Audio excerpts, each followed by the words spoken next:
It's time to rate some custom Magic the Gathering cards. We're going to start off with the bureaucratic process.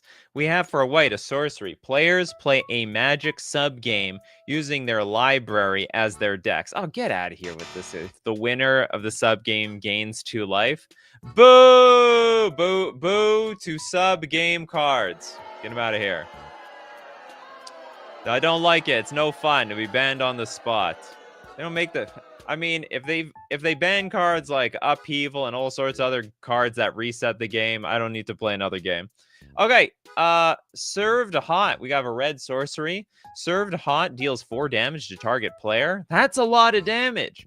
That player creates a food token. That is... I swear we've seen a card like this before. I think this is an absolute banger idea. All right? It's basically... It's burn... But you can get it. You can get the life back. And on top of that, you can't even, like, gotcha somebody at end of turn. You have to be face up and do it on your turn. And in response to the future burn spells, you can crack the food token to gain the 3 life. So the best way to win with Served Hot is make sure it's the last 4 points of damage. And I think this is... I think it's a great card. I think it's very innovative. Maybe it's... I can't see a world where it'd be truly broken. Burn could use a bone. All right, let's throw a bone to the burn decks out there. They're hurting. You know, they're melting. They can't take the heat They can't take the heat of competitive Magic anymore. Serve them Served Hot. I like it.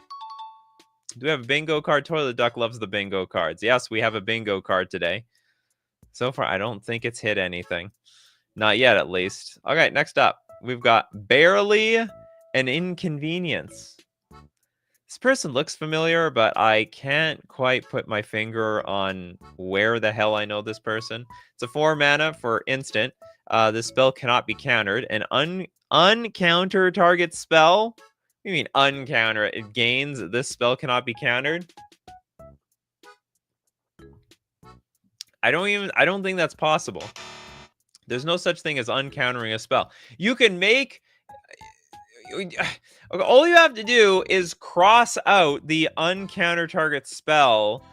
Actually, put no, this spell can't be countered. That's fine. It just be target spell cannot be countered. That's it. All right, I fixed it as it is. There's no such thing as uncountering a spell. The problem is, if the spell got countered, it's countered. It's in the graveyard. You're not going to undo it. It's not. This isn't a reanimation type of thing. You don't reanimate a spell back onto the stack. Unless that's exactly what they were trying to do here. Hi there, how are you today? Well, doing pretty bad. All right, so this has got to be... It's got to be something. I improved the card, in my opinion. I've made it worthless trash to like an actual card. Moving on. We got the Stone Stance. This is a 3 mana aura enchant creature. It's got flare for a blue. If you cast this card for its flare cost, sacrifice it at the beginning of the next upkeep. Oh, okay, so you get like a one-shot deal with this. Enchant creature gets +0, +2, and assigns combat damage equal to its toughness rather than its power. Okay, so the card, very underwhelming. I don't know why we want to be attacking with our wall. But the flare idea is great. I love the flare idea. So basically, you have a temporary aura. You could have a really good effect on an enchant creature, but you know, maybe it's a bit clunky. Let's make it cheaper. And it's just a one-time thing. It could be, you know, it basically simulates a pump effect. I think that's a great idea. So, I mean, I would love to see Wizards steal the flare on Stone Stance, unless that was already something that was stolen from somewhere else. Good evening, Amber. Welcome to the show. I did improve the card. Anyway, I love Stone Stance. I give it 7 out of... No, I gotta give it 6 out of 10. Love the mechanic. Don't really love the rest of the card. Hell to the Skies. Pachoo, pachoo, pachoo. It's Nuclear War. 5 mana for a sorcery. Destroy each creature with flying you don't control. Now, for each... So basically, we're shooting all the birds out of the sky. For each creature destroyed this way, destroy a permanent chosen at random. Destroy each creature. So we could still blow up our own stuff. Okay, imagine a world everyone's in a loop and everyone's shooting in the air, and then of course, you know, the missiles and the bombs are all gonna fall on friendly territory one way or another. Cool. I like it. It's gonna be some costs. I mean, yeah, we're firing everything in the sky. Everything's gonna fall down. Oh, maybe it also has something. Oh, wait a minute. I get the flavor. You shot the plane, and then the plane is diving down on something and then blowing up, you know, I don't know, a tower or a bridge or something. It's too expensive when Wrath of God is for. Look at this is destroy each creature with flying. I'll tell you how you do this. Here you go, Brian Freet. I tell you how it's done. You play creatures that don't have flying, and then when your opponents play creatures with flying, bam, fork in the eye. And then they lose all their stuff, and you get to keep all your stuff. So this potentially is a one-sided board wipe. Whereas if you play with, like, Wrath of God, then, well, all your stuff dies too. And that's not good. That's bad synergy. We don't want bad synergy. Okay, moving on. What is this? Shopping Spree is the name of the card if it isn't too late. Is this all? You have only one card? There's a big super chat for one card. Thank you so much, David Mosley. Okay, let's take a look. David Shopping Spree. There we go. Wow. Okay, thank you so much for... you know what? I'm going to donate one, David, because that super chat was so big. Shopping Spree is a 1-mana instant. It's an instant. You desperately want to go shopping. You brought your credit card with you, and apparently a big bag of money. Scry 1, then Spree. Oh, I get it's a shopping spree, right? Okay, for 1 blue, we get a clue token. For a red, we have a treasure token. Pays for itself. For a green, we get a food token. For a white, we create a map token. For a black, we create a junk token. I do not even know how I got here, but you know what? Step 1, you start window shopping, and before you know it, you actually spent your entire credit card limit. And yeah, okay. Well, I mean, it's a very creative card. Scry 1, then you get all this. So if we have Wooburg, get a clue. It's basically a token maker. You know what? I think there's a lot of decks that would want to play this, especially the decks that double the tokens when tokens enter the battlefield. This would, and also, not to mention, this is colorless. Maybe every deck plays this. You can choose one or more. I can have like 1 million clue tokens. End of turn. Oh my god, maybe it's broken. Is this card like busted? So end of turn, you can like a red player can create like 4 treasure tokens, threaten to play a 9-drop. That's pretty serious. The white one looks like it sucks. The maps are not easy to use. Yeah, for cheap crap that you can blow your entire budget on. Also, an interesting thing, you also create a bunch of random permanents if you want to exchange them with... I can't remember the card. There's a few cards where you like blow up the board and then you reveal cards from the top of your deck and then replace all the permanents you blew up with new permanents from your deck. On Spree costs, can you choose the same choice multiple times? Absolutely. That's the point of Spree. I don't know about the multiple colors, but I assume you'd be allowed to. But you know, if you chose blue, you can make like 5... You can pay blue as many times as you want and get that many clue tokens. I didn't expect to actually get so much discussion at a shopping spree. Great card. Potentially busted, okay? Maybe. It could be broken. I'm going to hope that it's not. Next up, we've got Sliv Harazad. What the hell? What is going on today? No, God, please, no. Is it reset the game and play sub-game day at the custom Magic the Gathering card subreddit?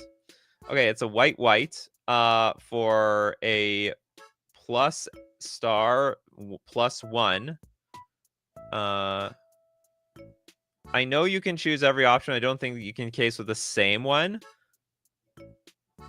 Hold on, maybe am I thinking of a different mechanic? Well, there is a red one with spree is only once. Oh, maybe I'm thinking of another mechanic. Sorry. I think spree is a new mechanic. So getting back to, I think Spree is the newer mechanic. There is an older mechanic where you can pay. I mean, think of a replicate, where you can pay the cost X number of times as you want, and then you get that many copies of the card. I think I'm confusing it with replicate. It feels like the same damn thing. Okay, so even if we get one of each of these things, very, very strong. Okay, but what's good is if you can't choose red more than once, then this card is not going to be broken. It is going to be perfectly fine. It wasn't Escalate. That was not what the one I was thinking of. It's not Escalate. I don't know. Let me know. Someone save me in the comment section.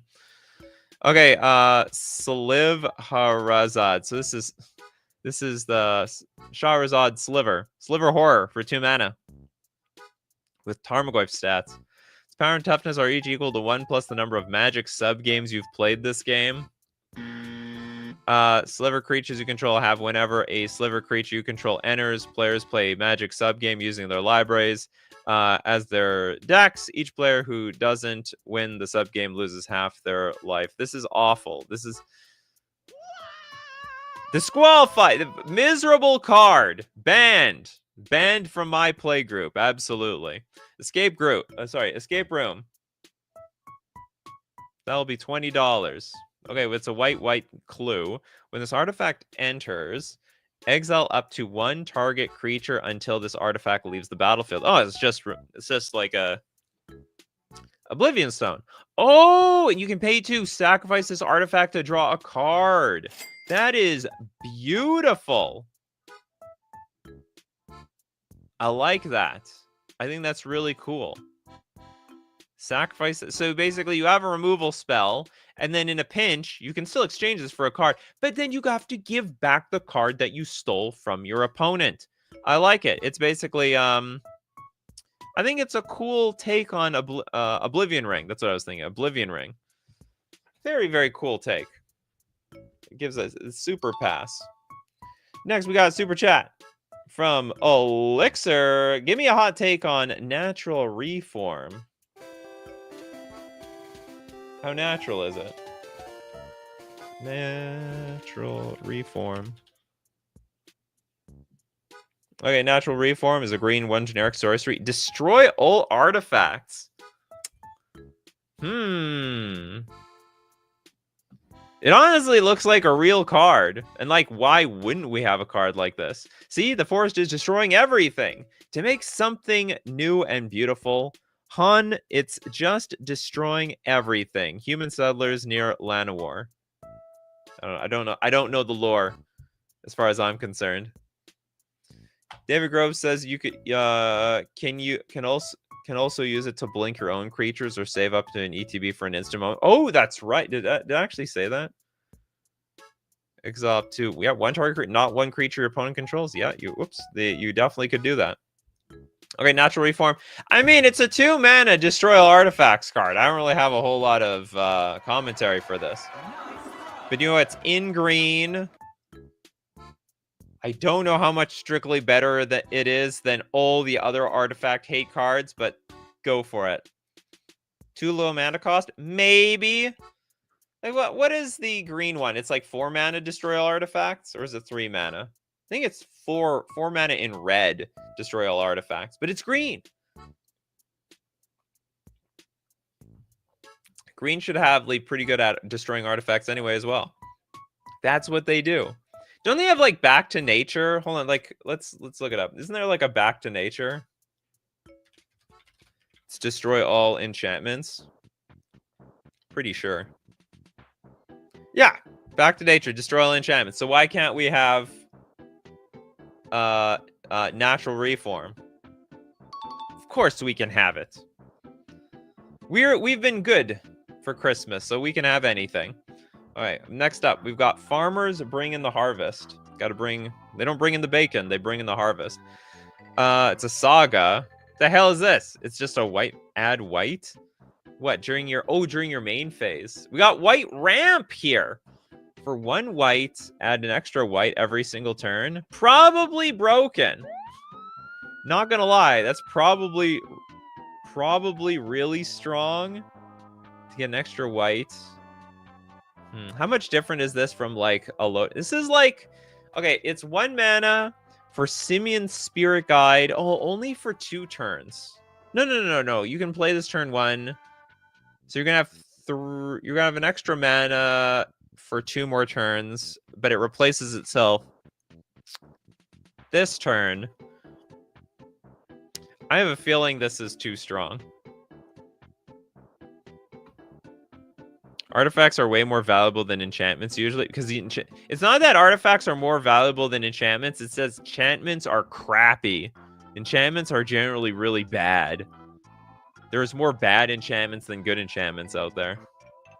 And now they're making enchantments better, and they're like too OP. A land you can pay for that goes away seems fine. It's not even a land. It's an enchantment. You could blink this thing, in theory. Anyway, it replaces itself. I want to say this is too strong. I could be wrong. Like, I don't know. Maybe it's not any different from Simian Spirit Guide. It's white. It's literally white Simian Spirit Guide. Turn 1 replaces itself. You go turn 1, farmers bring in the harvest. Get a white, play Soul Ring. Next turn, have access to 5 mana.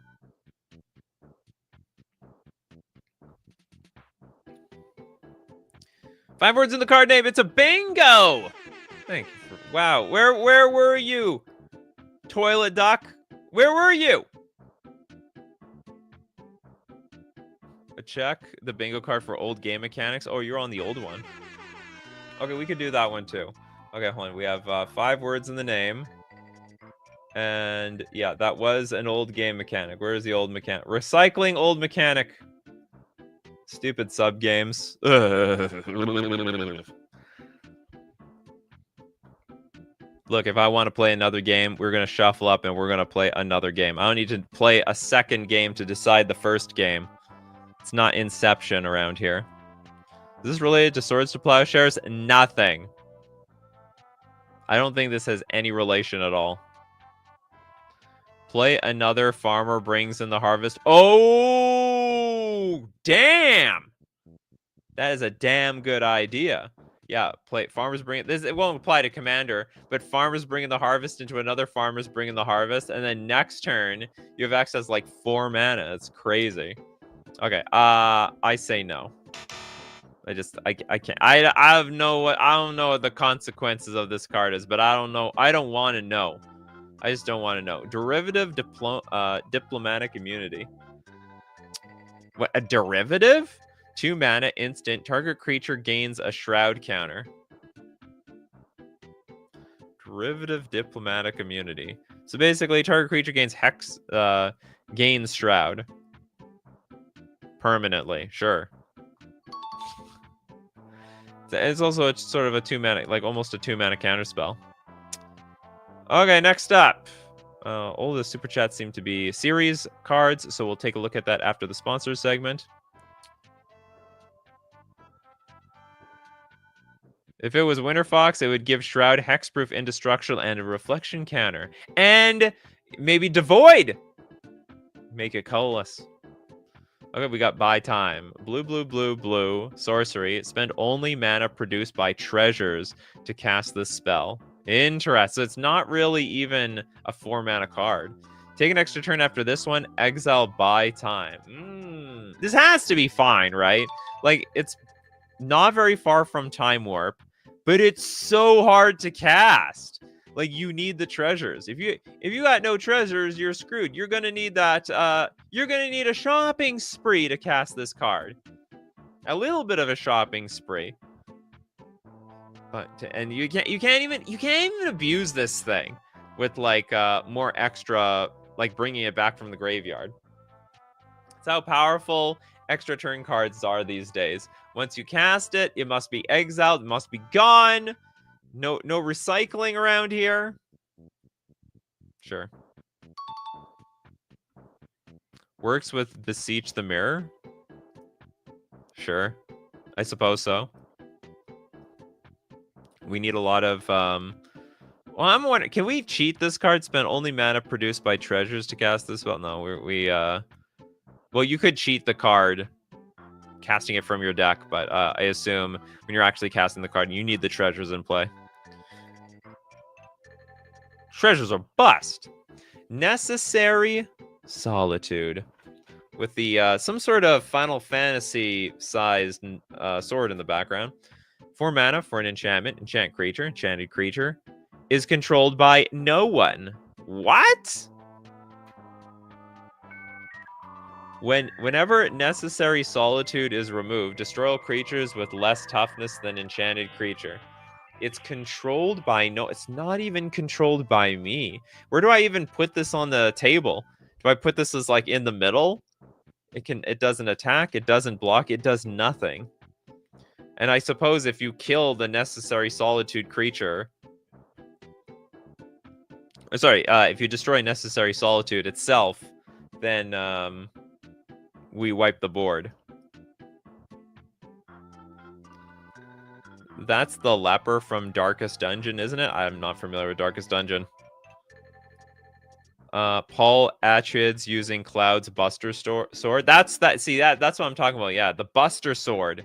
That's what I recognize in this art. Didn't have aura, but it's an aura, obviously. Oh yeah. Oh yeah, that's true.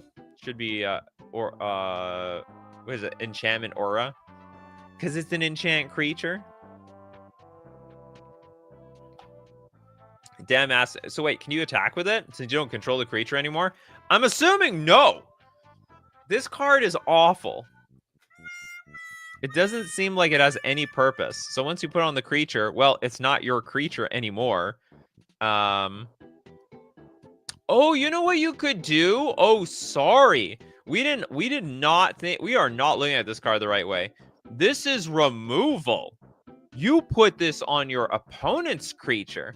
But then when they destroy the thing because they want their creature back, destroy all creatures with lesser toughness than enchanted creature. This is a strange card. It's just a strange card. It's like, okay, it's like a pacifism you put on your opponent's creature, but it's still on the board. And then if you get rid of the pacifism, it wipes anything beneath it. Of course, we're doing bingo today. We love our bingo card, don't we? We love it. Everyone's a fan of the bingo card. Okay, I will give this a pass. Leave me to my peace for your sake. Next up, the Defiant Regisaur. 4 mana for a 6/5 dinosaur. Ward, tap 2 untap creatures you control. Menace and Trample. Is that it? Ward, tap 2 untap creatures you control. That seems easy enough. Has Menace and Trample. Honestly, not a very exciting card, even for 4 mana. I mean, yeah, it's fine, but who cares? I'm not. I'm not. It needs something else, I suppose. Ward, tap 2. Okay, do you know what? Maybe I better understand how this card is working. It's really hard to block. So you need 2 creatures, and even if you have 2 creatures, you block it. There's still Trample. And then if you want to kill it, if you want to try to kill it, you have to tap 2 untapped creatures, still putting your shields down. The First Sun Empire Riders had strict rules about solo excursions for a reason. I just think it should be... Honestly, I think it should cost less mana. Like 3 mana. Like double green and a red. Otherwise, I think it is completely fine. It'd be nice versus the control players if only had haste. Yeah, no haste, though. No haste. No going anywhere. Is this a pug? Pugnacious Crocobore. I don't see the pug in this at all. I see a boar. I see a crocodile. You know the dog, the pug dog? I don't see the pug. 3 mana for a 3/3 crocodile, boar, beast. Reach. Prevent all non-combat damage that would be dealt to this creature. Oh! So you can absorb an entire lightning bolt. Okay. Is that right? Prevent all non-combat damage that would be dealt to this creature. It can take... Does it die to bolt? No, it does not die. Prevent all non-combat. Does not... Of all the things, damn, it does not die to bolt. Does not die to Blasphemous Act. You have to kill in combat. Hand-to-hand combat. That pugnacious crocobore. It's It's some weird animal from Australia, as far as I'm concerned.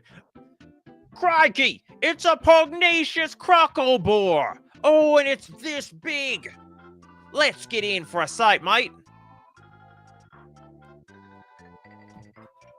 can see Steve Irwin wrestling with that thing. It still dies to wither. Yeah, it can. It can be fatal. Yes, you can destroy the thing. All right, if you send a nuclear missile at it, it's fine. But if it's damage, it does not die to anything else. It does not die to damage. It's gotta be. The only damage it will take is hand-to-hand combat damage. Aspect of Beginnings. This is a 5-mana 5/5 elemental incarnation with ward. Skip your next untap step. Ooh, that's not good. So what if I target this several times? Does it accumulate how many untap steps I lose? When aspect of Beginnings enters, if you cast it and it's your turn, end the turn, then take an extra turn after this one. Oh, so you get like a free, fresh untap step. So it costs nothing. If an ability you control would trigger at the beginning of a step, it triggers twice that many times instead. What? If it is, you cast it, it's your turn. So you get a free turn. It's basically 5 mana, take an extra turn. That's absolute nonsense. Danger. This card in danger for sure. I think it would stack. Yeah, brutal. Yeah, it stacks. You get an extra turn. Cast it. Yeah, end this turn. Take an extra turn after this one. It's not fair. You can attack with everything, then play Aspect of the Beginnings and get another turn. Time Warp by itself is already 5 mana, and like, what do we can blink this thing every single turn. If we have a blink effect on the battlefield, it's just GG. That's it. It's GG. You can go home now. Thanks for coming. Thanks for coming out, everybody. But sorry. I got Aspect of the Beginnings. And I'd be blinking every turn. What do we need? Aspect of the Beginnings and Soul Herder? That would do it. Costs nothing. It costs 5 mana. You get a rebate. All right. This is pay 5 mana, get 5 mana back immediately. It has to be cast though. Who cares? Yeah, of course. No, cast trigger can't blink. When Aspect of Beginning enters, I see. If you cast it, it's your turn. Wow, they fixed it. Okay, they saw the blink thing ahead. I just saw the enters the battlefield. Yeah, you're right. If it has to be cast and it has to be your turn. Okay, so it can't be abused too badly. Still insane. Yeah, in Commander, crazy. This is craziness. It's legendary creature. I can't believe this. You're gonna get an extra turn every single time you play your Aspect of Beginnings. You can it's gonna get cast over and over and over and over again in Commander. Blinking also targets, so usually no untap step. Okay. Listen, hear me out. Bounce spells. All right, bounce, but we bounce it back to our hand every turn. We need a bounce effect to bring it back to our hand. We recast it to get the infinite loops. There we go. I figured it out. I broke Aspect of Beginnings. Too broken. Too broken in my humblish's opinion. Blasphemous Blast. Instant. It deals 13 damage to target creature or player. Excess damage is dealt to you instead. Better cast it on a tree. Yeah, Tree of Perdition, I would say. At first, I thought this was just going to be joke card, but this card's no joke anymore. You know who would play this? Death Shadow. Death Shadow might play this. So in one-on-one Magic, yeah, you could kill something on turn 1, deal like I don't know, in excess 10 damage to yourself, and get like Death Shadow out by turn 2.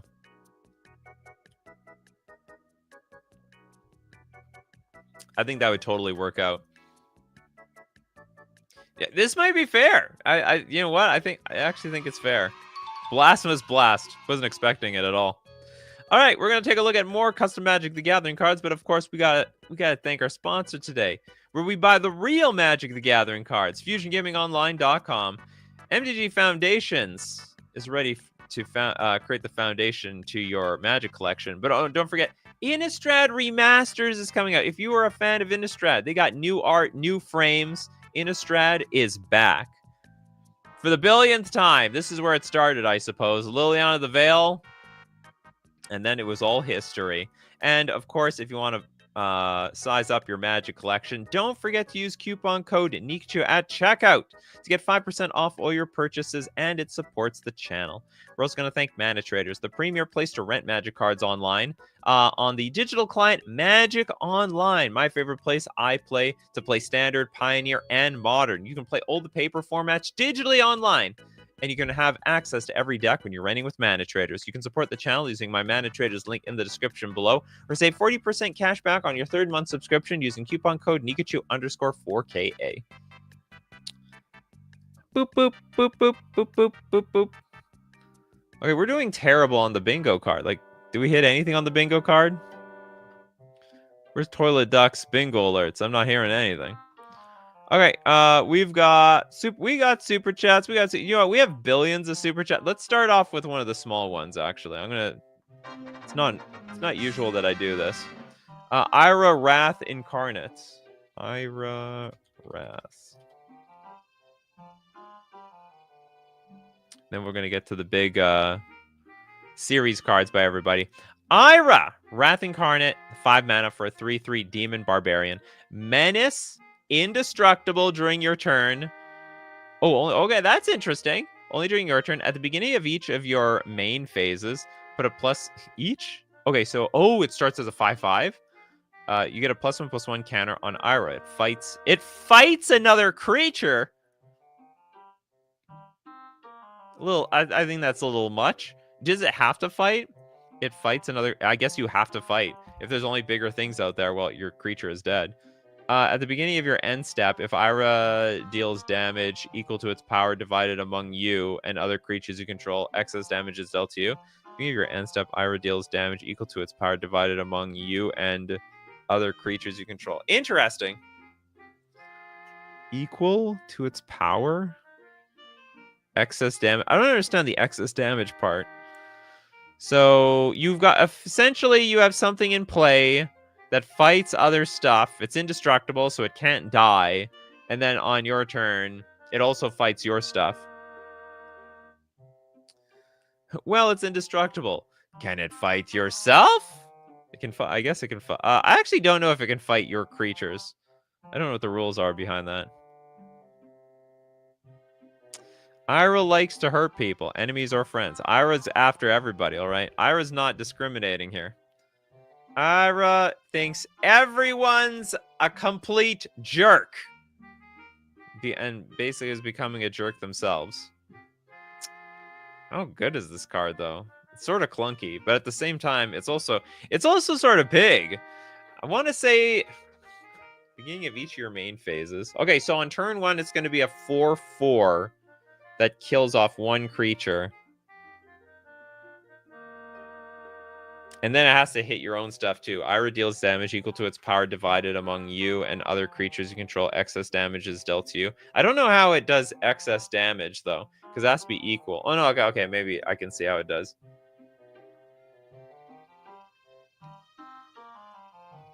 Better kill it before the ones stack up. Well, I mean, here's the deal. If there's nothing in play on your side, then you're just taking all the damage, right? So it can end up being a liability. But if you have other indestructible creatures in play, then maybe it's not. Okay, I think it's a pass. It's a playable card. Could this is a card that, like, I have no idea how good or bad this card is. I have to see it in I have to see it in action. I don't see it in action here, so I can't know for sure. Okay, we got Trent Sims. Thank you so much for your super chat. I have a set of the 5 Halo theme cards. Halo? Arbiter of the Covenant. Okay, hold on, I have to look up Covenant. Covenant. I can't find it. Covenant. Where is it? I've said if. Oh, did you just recently publish it? Maybe. Here it is. Okay, I found it. Don't know why. Oh, I see. Okay, when you. Okay, this is no problem. But when you put like the card name, I was expecting to search up the card name, but I couldn't find the card name. But apparently, I could still find the 5 cards thing. Okay, thanks so much, Trent Sims. We're gonna look at 3 cards, and we're gonna take a look at the last 2 later. So we're gonna start with Arbiter of the Covenant. This is a 3-mana 5/4 alien warrior. We got more aliens here. You like that? The damn draws. Your alien fam has arrived. What is that? Look at all the abilities. First strike, ward 2, enters or attacks, choose 1. Oh, okay, so it's like a modal card. Target vehicle becomes a creature in addition to its other types. Attach target equipment you control to target creature you control. Scry 2, then draw a card. This is an awesome card. Don't know if anyone wants to use this as their commander, but definitely... It's just an all-around solid card. It's an all-around solid card. None of these abilities are broken. And you got a bunch of modes here. And potentially you're drawing 2 cards. This probably the strongest ability is the scry 2, then draw a card. Drawing 2 cards a turn is pretty damn strong. But being able to scry for it first, it's actually insane. Next up, we've got Noble 6. This is a 3-mana 3/2 human soldier. We got Haste and Menace. Red and X. Noble 6 gets +X/+0 until end of turn. This ability costs 1 less for each modified creature you control. Activate only once each turn. 2 mana, regenerate your Noble 6. So it's just this gigantic beater. You come in fast, you attack. Hard to block. I don't know why we need this extra ability here. Abilities cost 1 less for each modified creature. So it's like, what? It's free?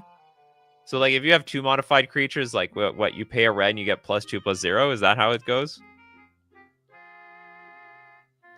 Haste plus Menace. Is that a bingo thing?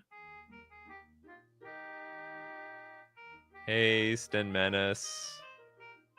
Another Haste Menace card. Oh my god.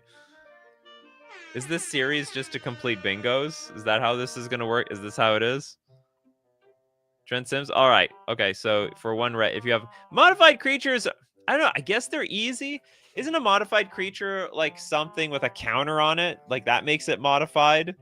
I wish it wasn't so easy to get.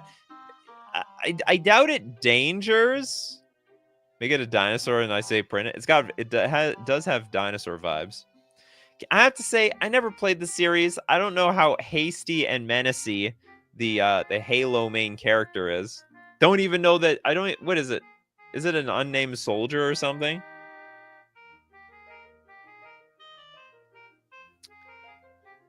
No, his name is Chief something. Master Chief? I think it's Master Chief. Modified as equipped, enchanted, or as counter. Yeah, the counters is too easy. Equipped, I would say the equipped and the other, what is equip or aura is totally is a hard thing to do. It's hard to pull off. Whatever. It's either slightly broken or fair.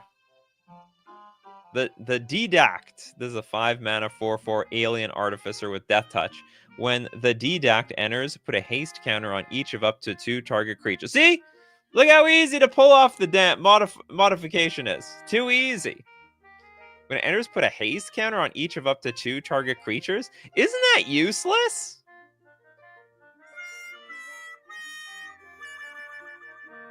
I want to say that's redundant. Like, if you're tapping out for this card, then all your other creatures don't need haste, right? Okay, tap, sacrifice a modified creature, deal 2 damage to any target. As printed, yeah, this is... I think the card's bad, to be honest. I think the card, like, this... this sacking your modified creature doesn't. It's fine. I'll tell you what. I bet you could do just sacrifice a modified creature, deal 2 damage, like no tapping the deduct. It's probably not necessary. It counts itself. Just give the creature haste. Can haste itself or any other creature that entered this turn. Look, what I'm trying to say is, okay, just give the creature haste. You don't need to like give 2 haste counters to 2 cards. And I'm telling you, it's very likely that there is no other creature being played this turn most of the time. Okay, with that, we're gonna move on to who else has cards. We gotta go to the big ones. For Paths of Life, the Interstellar Explorers Part 2. Very interstellar. Is it here? There we go. I didn't have to go very far. The G-type planetoid. This is a land that adds Simic mana. Now, if you control a vehicle, add 1 mana of any color instead. Okay. Tap, target creature or crewed vehicle explores. Ooh. This is getting really strong really fast. When I look at this, I'm like, I would put this in my Simic Merfolk deck. I'd play this in Pioneer for sure. Target creature or crewed vehicle. So basically, shouldn't this just say target creature explores? Because if the vehicle is crewed, then it's just a creature, right? Like it's literally a creature. So it's just target creature explores. This whole crewed vehicle thing is redundant. So we got to reduce the number of words, people. If it doesn't matter, then we get rid of it. Doesn't even come in untapped, does it? If G-type planetoid was added to the hand while exploring, place it on the battlefield tapped. Oh, that's interesting. So if I explore some other way, it just immediately comes into play. That's cool. That's cool.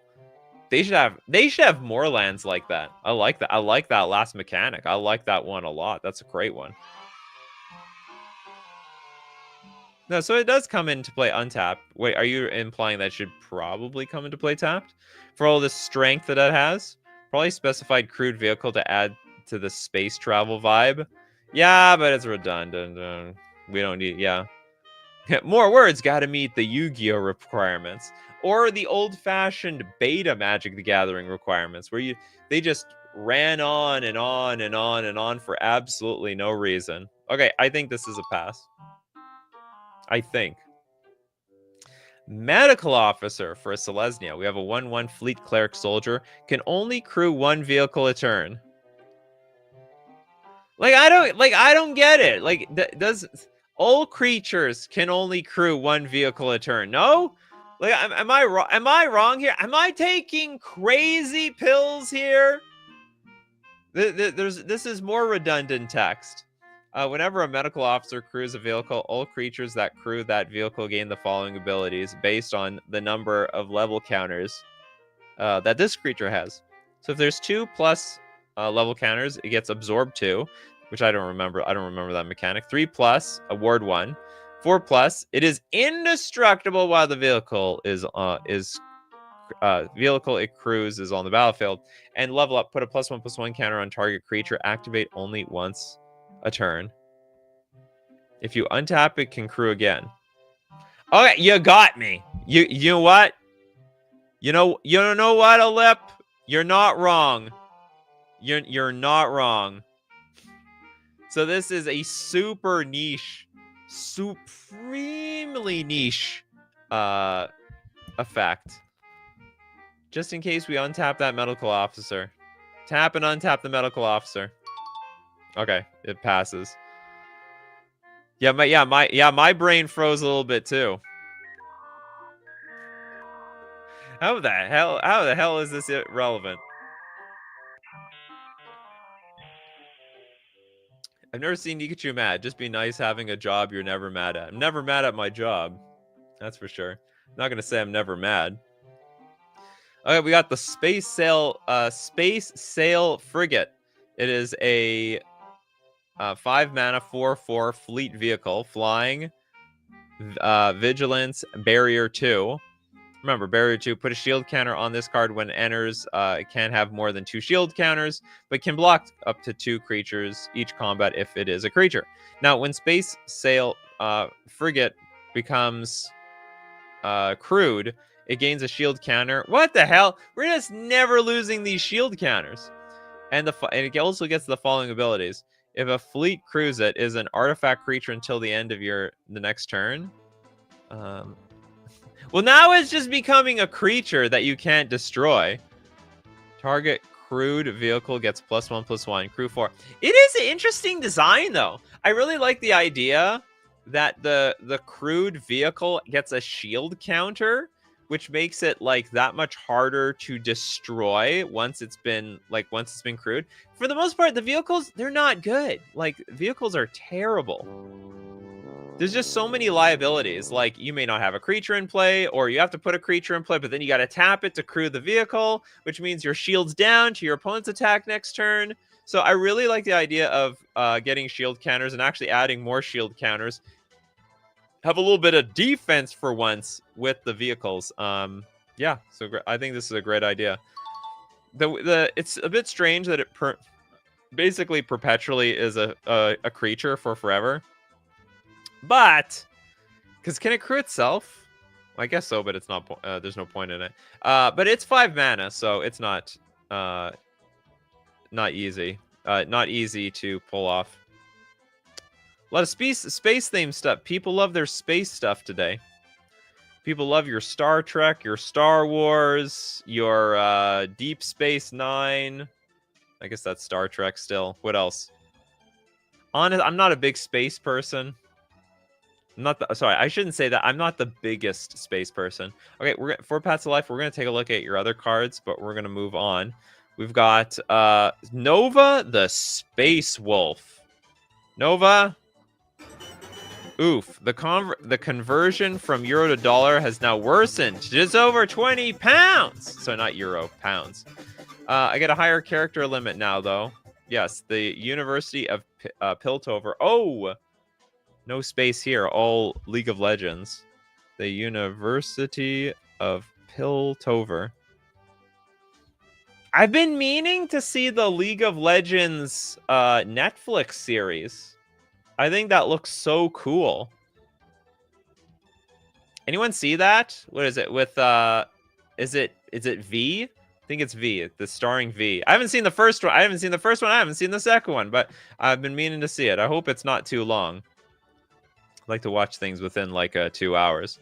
Okay, the University of Piltover. This is a 5 mana landmark.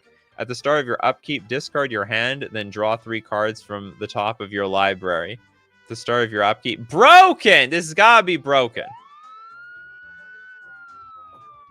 Oh, is it Vi? The name's Vi. Don't F it up. She'll punch me.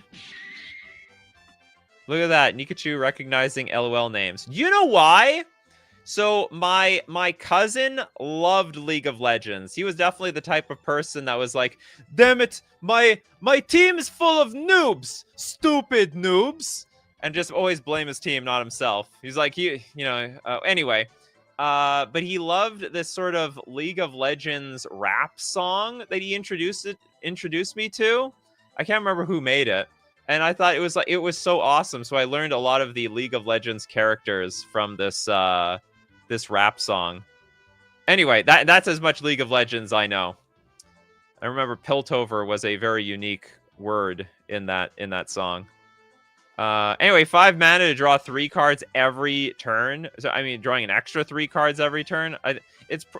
Maybe it's not the most broken, but it's probably pretty broken. I imagine any control deck playing this card is just going to cascade out of control. Because this is basically a Planeswalker. I mean, it's stronger than Teferi, Hero of Dominaria, which drew you 1 extra card a turn. This one's drawing you 3. And I think you can easily afford to discard your hand anyway.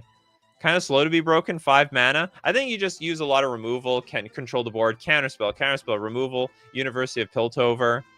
It's possible the counterspells are have bad synergy because you have to discard your counter spells and you don't know if you're going to draw more. But I think the card is above and beyond broken. Okay, next up, we've got the Veiled Temple. And then we have 4 mana for a enchantment landmark. I can't remember what the landmarks were. Each turn, the first time you cast 2 spells other than Veiled Temple. Cast 2 spells. Okay, so you can cast 2 spells, but it has to be outside of the Veiled Temple. Add double colorless and give +1/+0 to the creature with the highest power among creatures you control. That's pretty cool, actually. So if you're taxed on mana, you get a little bit more. I think it would be. I think this adding extra mana at the end is unique because if you play 2 spells in a turn, I was thinking the only deck that would be able to use the mana very well are certain combo decks like Storm, for example, because outside of that, it's not easy to cast 2 spells and then still have mana left over to use this actual colorless ritual mana. So you got to basically play a 1 mana spell into another 1 mana spell. And it costs 4 mana, by the way. You do nothing this turn. So you basically like 4 mana, do nothing, pass the turn. And this +1/+0 looks like pretty insignificant to the creature with the highest power. It's like only 1 creature. The bigger get bigger. Yes, you can use Goblin Electromancer. Like Goblin Electromancer is just better, right?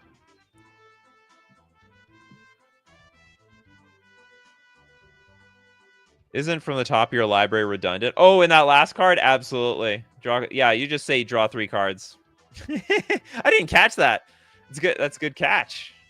Good catch, Gillum. So anyway, I think, well, honestly, this card is probably not very good. But it's very balanced. And it's very unique that you get a benefit for playing 2 spells. Because after you've played the second spell, it's too late. You need a 3rd spell to use that extra 2 colorless. And then we got the Dragon Guard Lookout. I don't remember that in League of Legends. Says me, who has never played the game.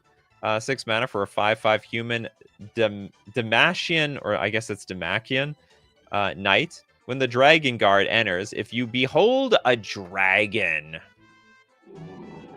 untap all creatures you control. After this phase, there's an additional combat phase. What? Oh, I see. Okay, so you could have 2 combats. I can get behind that. Yeah, I can get that's a good. I think that's a good card. There's a lot of people who love extra combat steps. Usually not in white. And also, it's hard to get a dragon in white. You need to be in Boros or something. You're probably splashing to get the white dragon.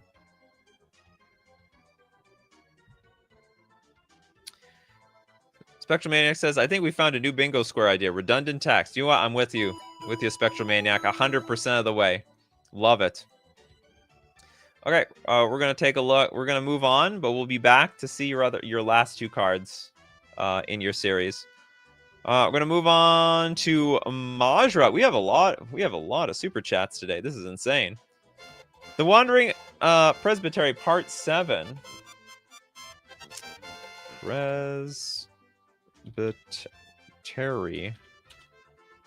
Presbytery Canary. Let's get Part 7 here. Alrighty then. We got Sister Enasaka. She's got a gun! What was going on here? The 3/3 human cleric. It's a sister. She's religious. You know what? All we have to do is change the Bible to say, thou shalt have gun. God created this many guns in this world, and it was good. Lock and load, sister. First strike. Whenever Sister Enasaka attacks, she deals damage equal to her power to any target. I believe that is a grammatical mistake, Madra. We can always count on you for a grammatical mistake. Where is the grammar? Learn grammar. It's sort of a rude bingo square. And this is a Madra series. Of course. Pronounced Enyasaka? Oh, okay. Enyasaka. She deals damage equal to her power to any target. Because she fired her gun, alright? Shouldn't it be like some sort of tap, deal 2 damage to target creature or player? That makes a little bit more sense to me. To any target. So basically, she attacks for a lot. She attacks for 6. But I mean, that's like ball lightning too, right? Okay. The American Bible. Yes, the American Bible. It's been edited to include the Second Amendment. Okay, we've Brother Cremation. Brother of Cremation. This is a 3-mana 2/2 human cleric. Looks like Teferi. Wither. Whenever this creature enters, add red. Is that it could be okay. At the beginning of your first main phase, choose 1. Exile up to 2 cards from graveyards. Add red for each player with no cards in their graveyard. So it's going to net a lot of mana. The beginning of your first main... Oh, it's at the beginning, so you have to wait into your next turn. I have no idea how good or bad this card is. Again, not going to be easy for your opponent to have 0 cards in the graveyard. So they have a lot of power versus this second ability over here at the bottom. Exile up to 2 cards from a graveyard. It's a neat... Here's the weird thing. Does red have graveyard hate? I'm just wondering if this is a color pie break. I don't know if red has any color. I don't know if red has any graveyard hate. Oh yeah, Spectral Maniac. Majra has been on this train for a very long time. If the graveyards are clear, new abilities will be here.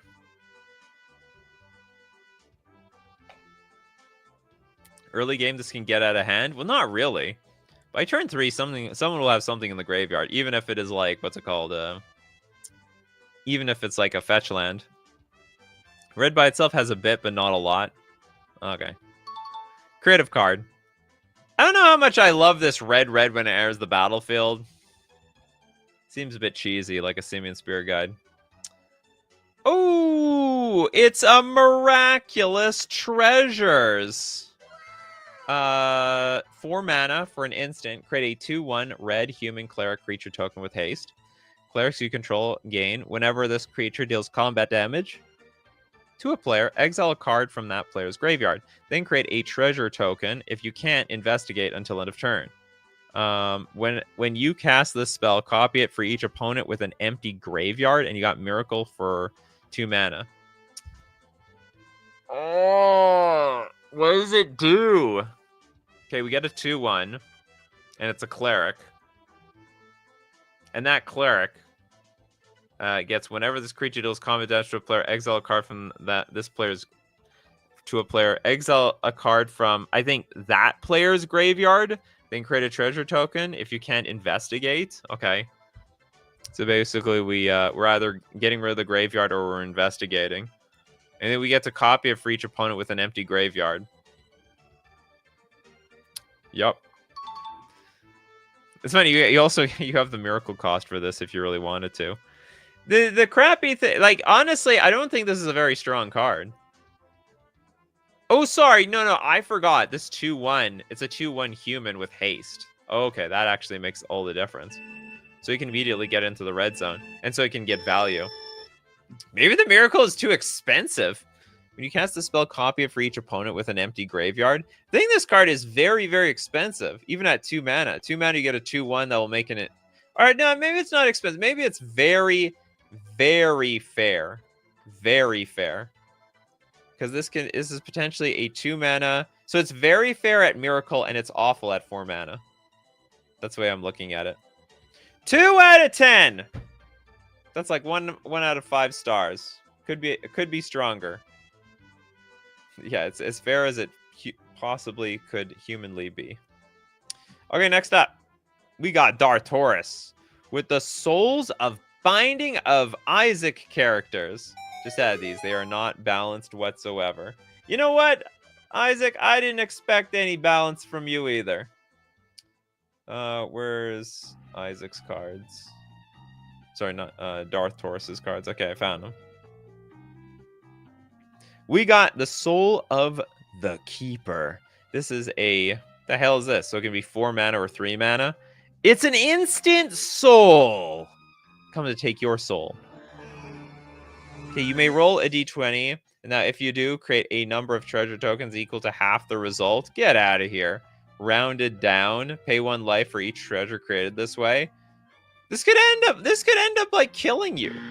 If Soul of the Keeper were to be put in your graveyard, put it on the bottom of your library instead. Can't get rid of the Soul of the Keeper around here. So how much damage? This could deal... pay 1 life for each treasure created. So if we roll 20... Just out of curiosity, why are we rolling a d20? Oh, I guess because a d10 doesn't exist. That's probably the reason. So we roll a d20, we get half the result, we gotta pay life. So if we roll a 10, we get 5 treasures, pay 1 life. Or I should say pay 5 life. Pay 1 life for each life lost that turn. Yeah, potentially. But then we could also have 10 treasures, Mail. We have 10 treasures. 10 at most. Who knows what we can do with those 10 treasures? The D10 does not exist. Not yet for Paths of Life. Not yet. We can do it. We have the technology. I will create the 10-sided die. I don't know. I just have this goofy idea in my head to have start a... What's it called? What are those fundraisers? A GoFundMe? Maybe not GoFundMe. It's the one for business. It's like, I am creating a 10-sided die, but to do that, I need $200,000. And with that $200,000, we can make it happen. And then, I guess, and that'll probably make some really off-balance die. D10 does exist! Does it? D10 die.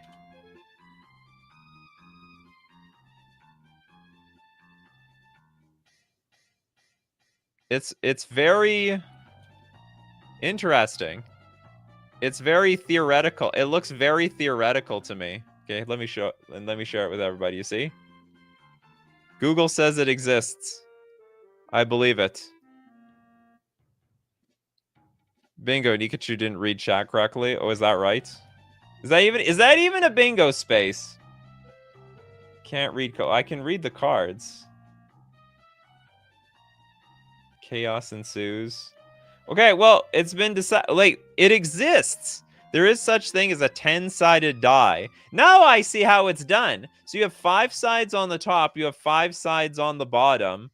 And I guess it's of equal weight. That is so cool. Ah, my $200,000 10-sided die idea is ruined. It's already done. Does it count for can't get rid of this card? Oh, you can get rid of the card, right? It's not that big of a...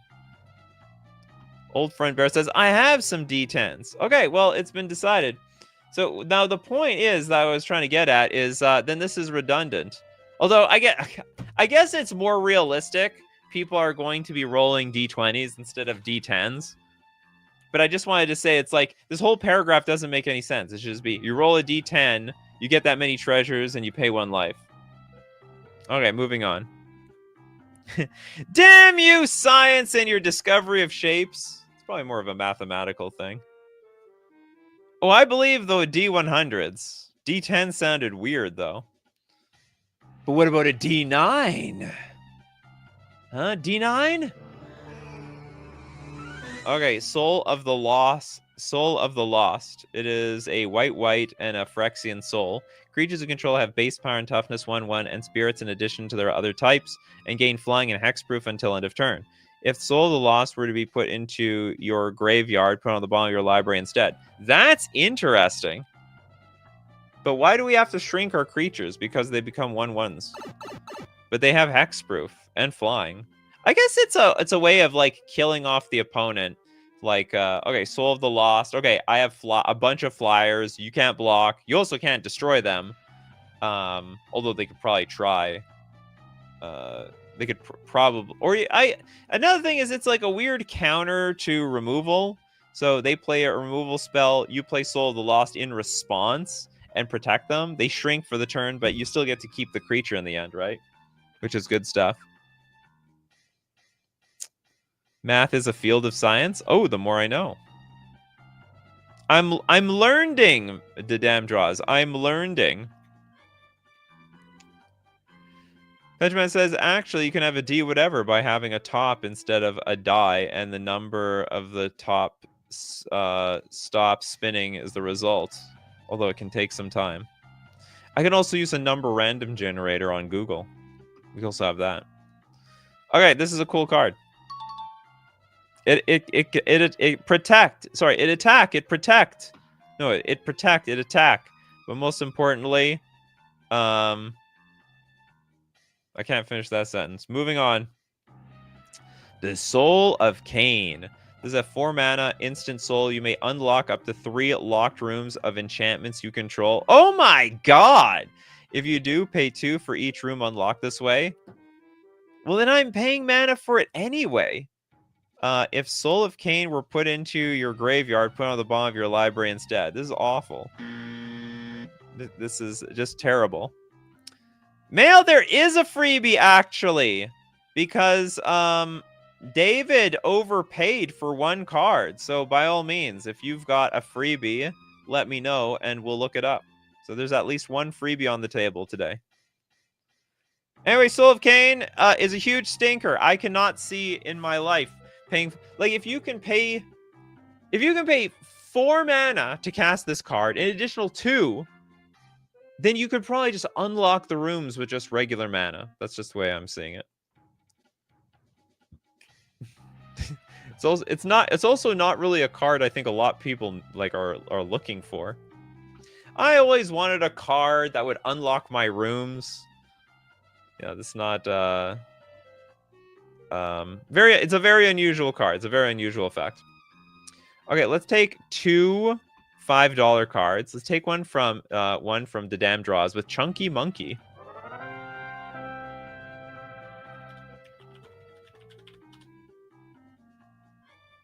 Chunky Monkey. It'd be Chunky. Green for a 1/5 ape with Defender. Chunky Monkey enters tapped. Ugh, that's not good. I think it can be untapped. We'll see what the ability is. Sacrifice a banana. Chunky Monkey can attack as though it didn't have Defender and gains +3/+0 until end of turn. I think it still can be untapped. Like, it's just a 1/5 wall until you get the banana tokens on the battlefield. I think that is fine.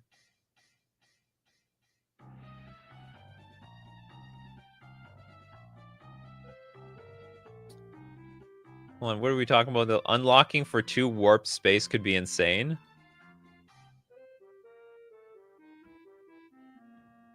I'm not sure. I'm not sure if that still helps the door unlock card. Needs trample. That probably would help it. Yeah, I think it can enter untapped. And my reasoning is that on turn 2, a wall on turn 2 is fine. Like, it's not that big of a deal. And getting the banana tokens is still like a little bit of a difficult achievement to happen. And like, let's say in theory, you do get your banana token, you sack it, gets +3/+0. That's like on par with Tarmogoyf. I mean, you know, the way you build all your banana cards, it's possible maybe there's like a bunch of bananas on the battlefield, and this is really hard to kill. So maybe it's fair entering the battlefield tap, but I would have to play it. I would have to play against it to know for sure if it's danger or not. Okay, next we've got of our super chats. One from Gillum. I just posted on the Discord, so I hope it shows up. But it's called Sword in the Stone.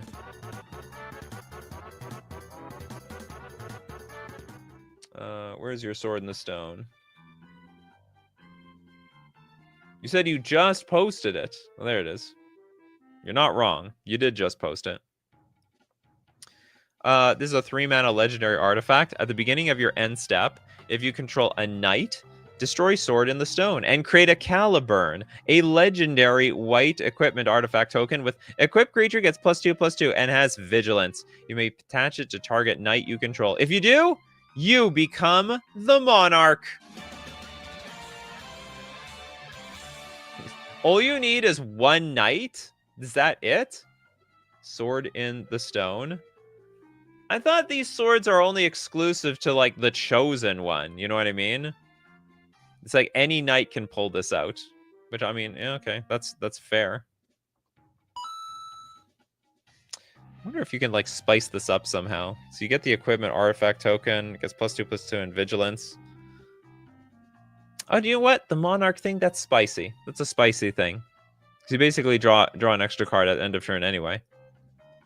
Finally! Someone who knows the sword in the stone wasn't Excalibur. Oh! Is there like... Oh, is Sword in the Stone a different lore? Okay, okay. No equip cost is on purpose. Only Arthur can wield it. If you lose the knight, you lose it. You either use it or you lose it. And apparently only one person can use it. I would make it a legendary knight, to be honest, and make it cost less. 3 mana is not that expensive. Especially for what it does. Because it's at your end step. So you can have the legendary knight turn 2. And then play Sword in the Stone on turn 3. And then you get your equipment. You can become the Monarch. I think it's good value.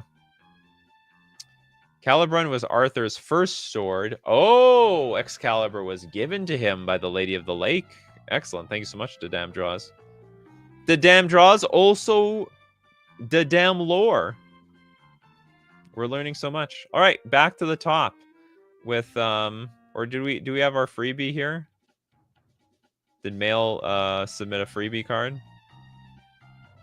I don't see it in chat, so maybe we'll take a look at it later. Anyhow, okay, back to the top. Trent Sims. Let's get your series, finish your series. And this was up here, I think. Set of 5 Halo themed cards. And the third one is the Gravemind and the Didact. They're part of a 117 card set you made. So you made your own cube, is what you're telling me. Okay, the Gravemind.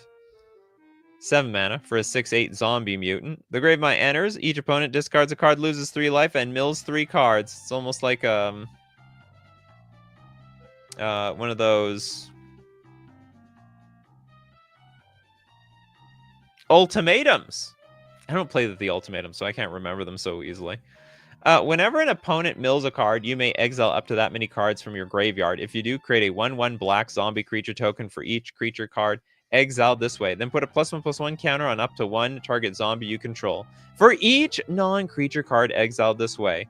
This thing isn't... This card has a lot of abilities, a lot of ETBs, a lot of value, but it costs 7 mana, so I can't unapprove of that.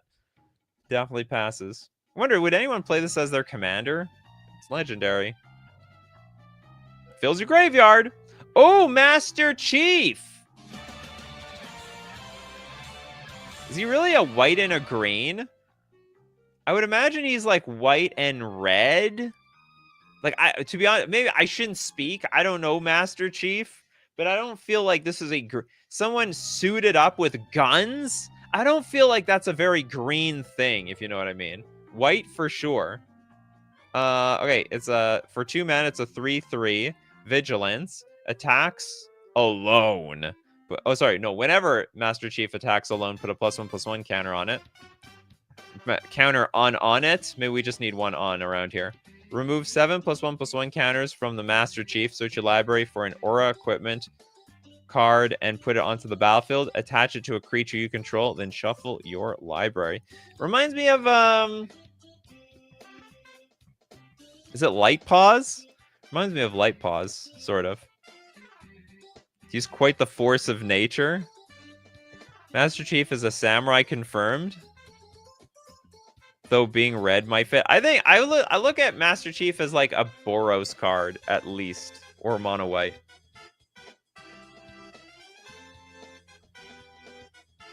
Why am I drinking my tea? I got a coffee here. I actually have coffee crew.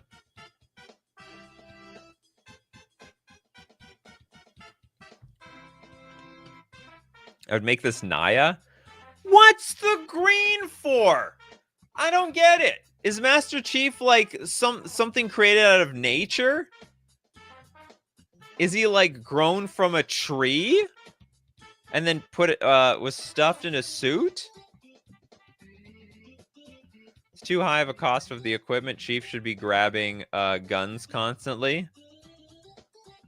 Yeah, finger guns with the elastic band. Anyone do that when they were a kid? They put the elastic band around the thumb and then it was fun. How's it a freebie card when you pay for it? What have you done, Mail? So this still, well, I guess you didn't pay the full price, so I guess it counts. I guess citizens are green. It could be true, actually. You know, you might have got me there. Spartans are probably the opposite of natural. There we go. Anyway, okay, I'm just complaining about the lore or the flavor. Outside of that, I think it's a pretty neat card. Very aggressively costed, but you know what? Grabbing equipment, auras and equipment are very good. So I think the creature has to be cheap in order to get like that, make that effect useful. So I think the mana cost is perfectly fine. All right, so David overpaid for one card, but David's loss is someone else's gain. Although Mail didn't have to pay for anything here. Anyway, so we're going to look at the freebie card, Everlasting Hope, Shore of Lights. Everlasting Hope. What the hell is this? It's a cool... Did we look at this card? I'm not gonna lie. I think we saw this card. Like it was on another show. It was randomly found. Or is this like an updated version? Okay, white for a legendary ancient land. So land with a mana cost, everyone. Whenever this land would leave the battlefield, put it on the top of the owner's library. Tap this ability, can't be countered. Add double white. Spend this mana only to cast sorcery spells. All other players may draw a card and may gain or lose 2 life. Activate only once each turn. Tap, add mana equal to the unspent mana you lost during your last turn. If it's not countered, all other players may draw a card. Activate only as a sorcery and only once each turn. Untap, add double white during your next turn. All other players gain 4 life. Activate only during an opponent's turn. Awful. Yeah, we've definitely seen this card. You paid for a free card that we've done in the past. But that's what happens. You have to watch every minute of the custom Magic the Gathering card shows. The streams. I know they're 2 to 3 hours long, but you got to capture every minute. But you know what? We got to do it again. We got to relive this this banger over here. An absolute legend of a custom Magic the Gathering card. It spews the aura of custom Magic cards. We've seen this before. Yeah, we've been here. We did this already. Oh damn! No one got to see that. I'll do it again. Yeah, we have the we did this already on here. We did it already in another show, but you know what? It's fine. It's funny.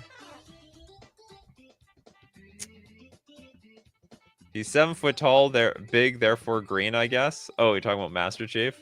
Anyway, okay. The Everlasting Hope, Shore of Lights. Did we not hit a new creature type? Not that I know of. I don't even know why we have that on here, because they're like, there'd be like a new creature type every show, just because these are custom Magic the Gathering cards. Of course, they're gonna create new creature types. You know what I mean? Okay, next up, let's take a look at, we're gonna finish off the super chat of 4 Paths to Life, the Interstellar Explorers.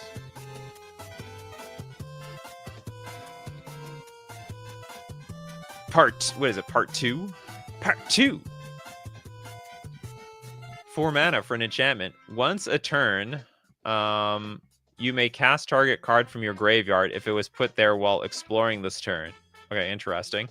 You know what's weird, though? You've got a lot of these Explore cards, but Explore is green. That's the only weird thing. Am I not wrong? Or how many other colors of the Color Pie Explore? I know green is a big one, but maybe it's not the only one. Blue is not an Explore. I don't think blue is or maybe blue does a little bit of exploring. Maybe I'm wrong. Maybe there's more exploring than I think.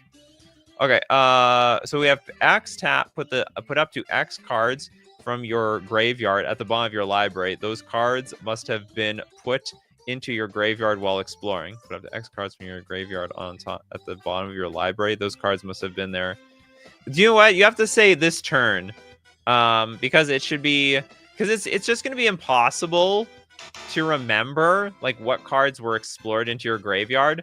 Like, it's not realistic to have like the explore graveyard and a regular graveyard.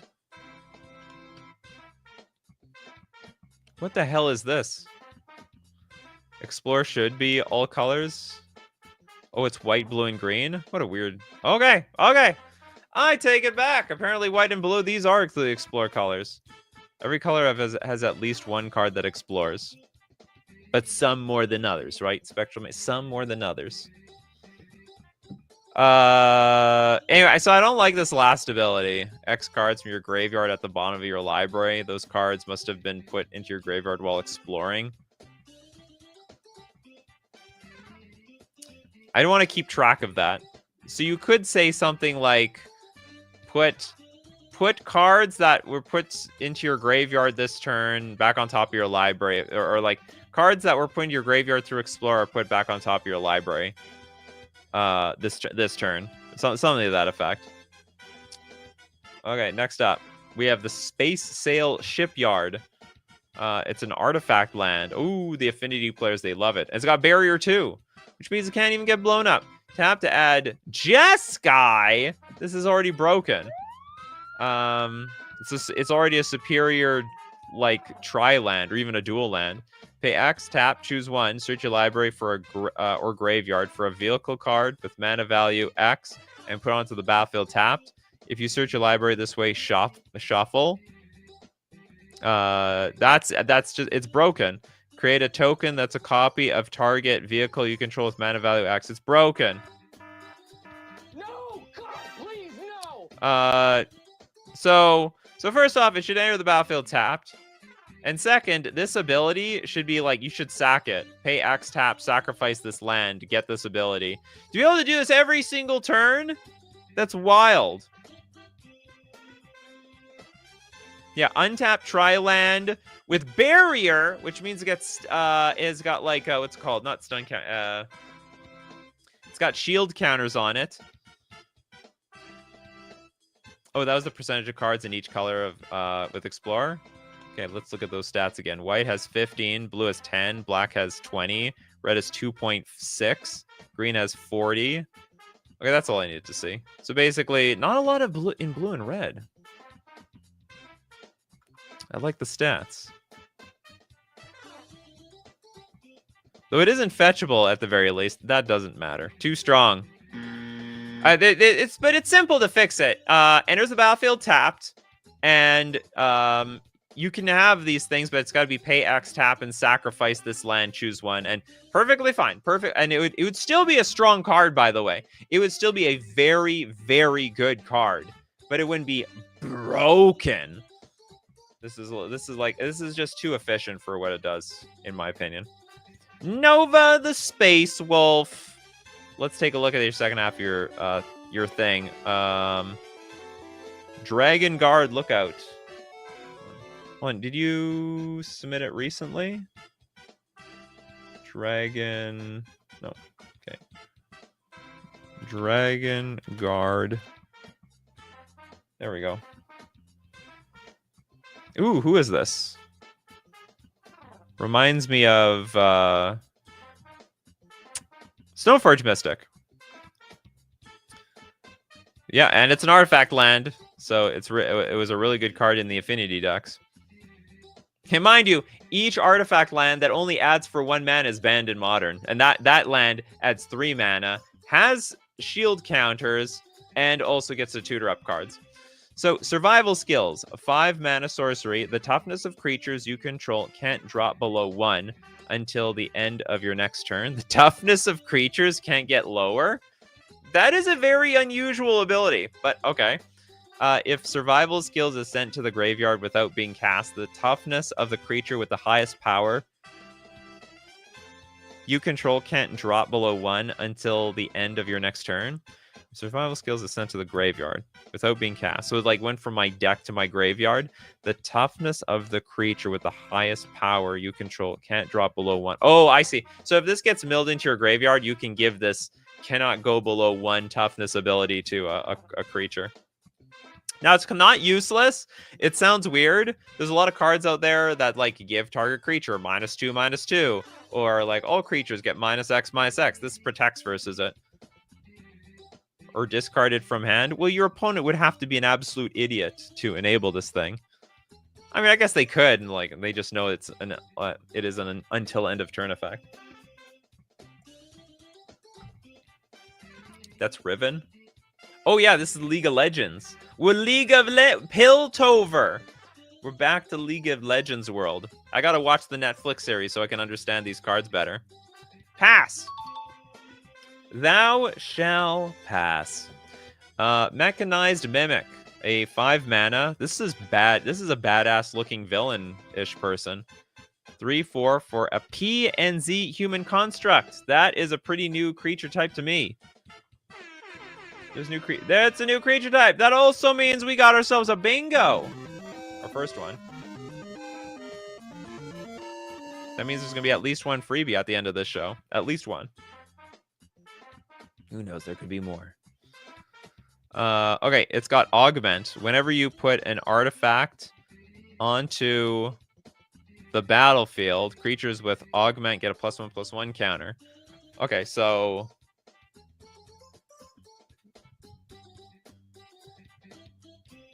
Oh, all the creatures with Augment. So this actually... So I was just thinking, what's the point of giving the mechanic Augment? You can just say, when this creature... when an artifact, whenever an artifact enters the battlefield, just give +1/+1 to this creature. But this affects all the augmented creatures, and so it's possible all the other augmented creatures will also affect this one. So whenever an artifact enters the battlefield, we get +1/+1 to.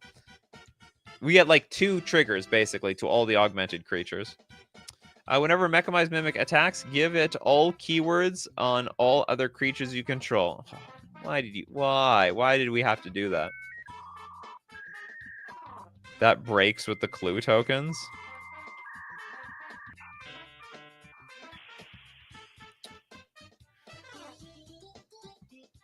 Well, now I don't know. I don't know how good or bad this thing is. I don't know if that's a really broken ability. It attacks. Give it all keywords on all other creatures you control. So you maybe that should be fine. You get like what? First strike, flying. You get first strike, flying, double strike, all those things. I think it's okay. It doesn't do anything busted like when it enters the battlefield. There's like no ETB. You have to wait until next turn. And it only absorbs the keywords when it attacks. So let's say you have like Shroud or Hexproof on the battlefield. It doesn't matter. So Mechanized Mimic can die before it get Protect on the following turn. Madra, let's take a look at the finale. Or that's not your finale. Let's look at more Presbytery cards. Your last 2. This one is Confessions to the Night. But this is a religious series. No, I see it. We got the cross over here. 4 mana for a sorcery. It costs 1 less to cast if you control a cleric. Target player draws 3 cards and loses 3 life. The spell costs 1 less to cast if you control a cleric. Target player draws 3 cards and loses 3 life. But yeah, that's fine. What's interesting is you can draw some cards. You can also drain your opponent. They lose their life. Oh, you're at the. You ask your opponent, are you at 3 life? It's always incredibly dangerous when your opponent asks you what your life total is when it's like 2. Yeah, it's basically an upcosted Sign in Blood, which is totally fine. Why not scale Sign in Blood up a little bit? And you get a discount if you're targeting yourself over here. You get a big discount. Passionate Soulmates, the 3 mana 2/2 human cleric citizen with Menace and Soul Bond. As long as... See, it's soul bond. I didn't say soul bound. I'm learning. I can learn, chat. As long as passionate soulmates is paired with another creature, each of those creatures get +1/+1 and has trample. If the paired creature is a cleric, both creatures have, whenever this creature deals damage to a player, exile up to that many targets. Target cards from that player's graveyard. Create a tap treasure token for each creature, artifact, and land card exiled this way. So we exile cards from the graveyard, which, by the way, enables all the other cards that we have if the opponent has an empty graveyard. And we get treasure tokens out of it. But we have to be paired, right? Why do we get so many abilities? You know, back in my day, when we had Soul Bond, it was like, oh, the creatures have double strike. Oh, the creatures have flying. And now in this case, it's like, when it's paired with another creatures, they get +1/+1 and trample. Oh, by the way, if the creature is a cleric, both creatures have, whenever this creature deals combat damage to a player, exile up to that many target cards from that player's graveyard. Exile. Okay, so you can exile cards equal to the amount of damage dealt. What is going on here? Somebody's on top of somebody else. He remembers. Great strides, streamer man. Absolutely. I learn from my mistakes, especially when chat yells about it enough. I don't trust that Pope. What is the last one, the Pope? It's the Dark Pope. I don't know if the Pope wears a tie. This Pope wears a tie. But at least they aren't kissing yet. This is part 1. Yeah, missionary. Wow! Wow! What a yeah, we got this religious group. They're missionaries. Missionaries and missionary. Yeah, wait, the art is kinda missionary. Probably not an accident. The treasures are tapped. And so will this person. Okay, definitely doable card. Okay, next up, who we have? We have so many super chats. We're gonna be here all day. Dartaurus, the Souls of Binding of Isaac. Okay, we're gonna look at your last 2 cards in the series. Just added these. I believe it. Souls of Binding. Okay, oh yeah, I remember. This one was like a supreme stinker. That's okay. The Soul of Eden. I don't know how to describe this. Funny Wooburg.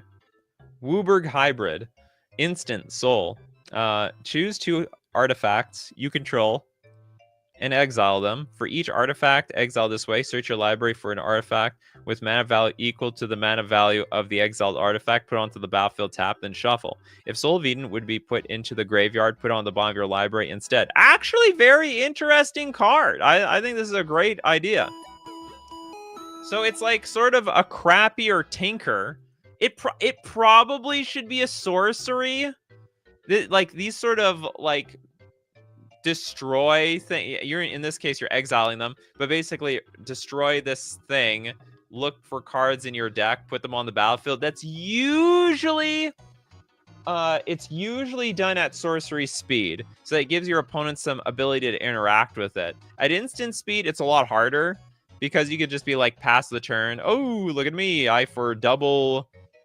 What's the least number of colors you could spend? Double blue. I guess green, and a red or something like that. End of turn, like destroy 2 artifacts and gotcha! Totally gotcha.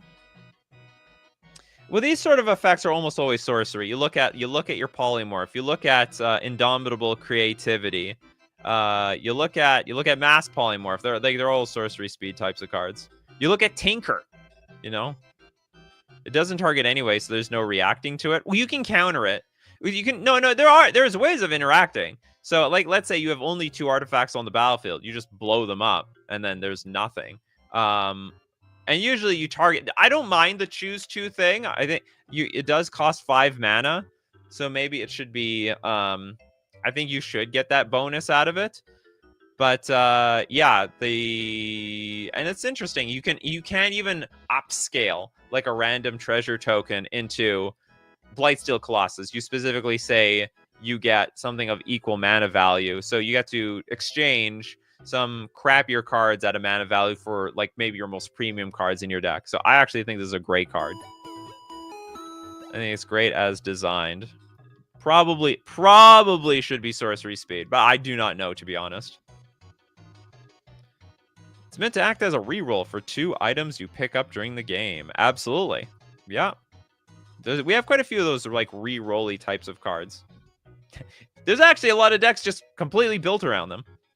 Completely built around them. All right, time to spread ourselves out here. We got moving on to Mayan Farit with Seizo Chronicles updated.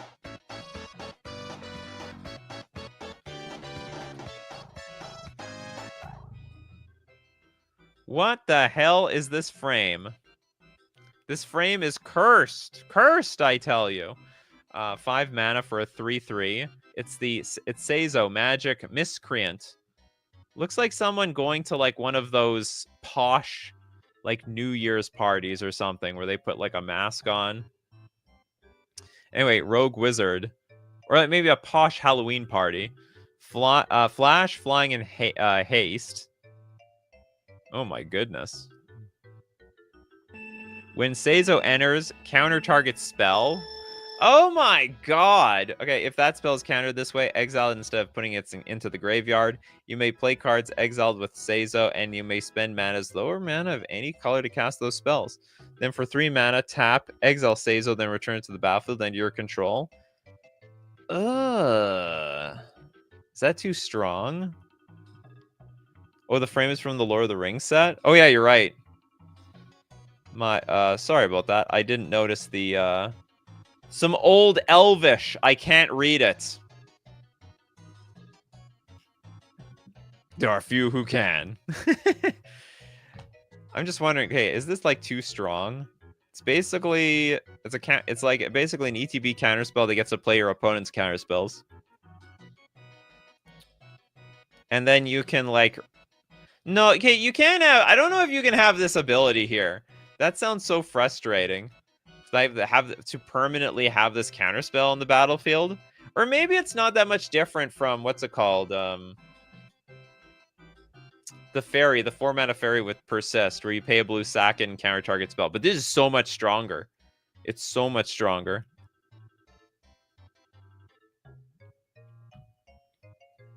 Madra says, in the lore of the Presbytery, every exorcists live together with at least 1 or 2 as a roommate. Pope Alexander put the system with the express purpose of facilitating couples. They did it on purpose, didn't they? Can't attack and use ability at the same time. Yeah, but you don't need to attack. I don't think that's the point of this card. The point of this card is 5 mana, counter your damn spell, and then I'm just sit here with 3 mana and counter everything after that. That is such a... I think it's a very unfun play experience. And basically it says, maybe it's like a weird ward. You need like 2 removal spells to kill it.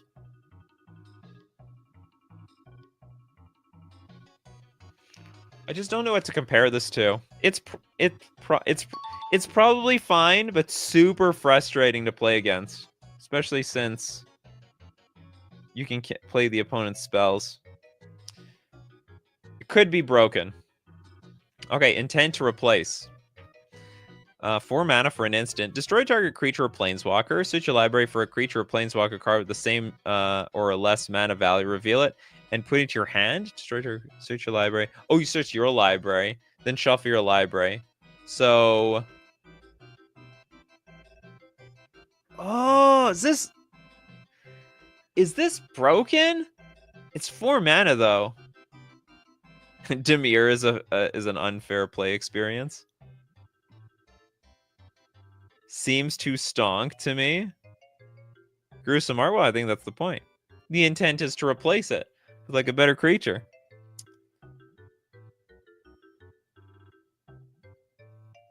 I'm just thinking, is this really all that broken? It's 4 mana for removal. It's 4 mana for a removal spell, but you also get a tutor. So it's like 4 mana, destroy target creature, draw a card, but it's like the best card in your deck.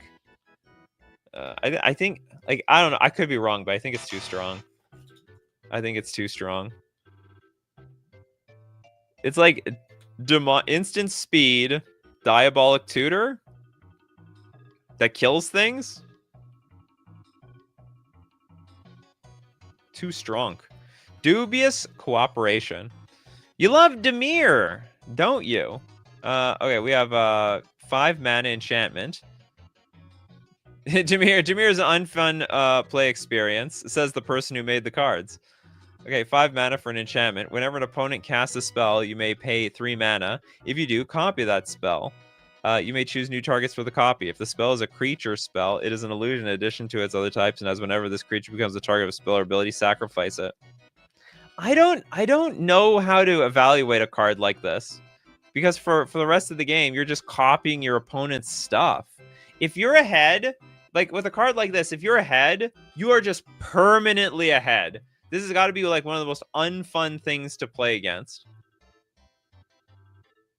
Oh yeah, I think it should be like whenever an opponent casts a spell, you may pay 5 mana, and then you get to do it, and then you get to copy the spell. Because the way I'm looking at it, you pay 5 mana, you pass the turn, your opponent plays something. Then on your turn, you play like a land, you play a 3-drop, and you always have 3 mana up to copy everything your opponent does. They play a removal spell, copy it, and then you kill their thing. They play a creature card, copy, and you get a copy of it. Copy every counter they try to use. That's possible. Yeah, this is incredibly unfun to play against. And here we got Majra. It's like, that'd be fine at 4 mana. I would increase the casting cost of this and also increase the activation cost of this. I think there's a world where this is fine, but it's too cheap as way too cheap as designed. I think it's too cheap as designed.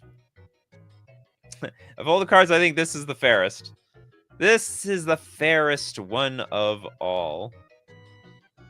Spectral Maniac. What do you got for us today? It's about time I made a card for my avatar source meld pair, inspired by the protagonists of Scarlet Nexus. Meld pair? So you have to like meld them together?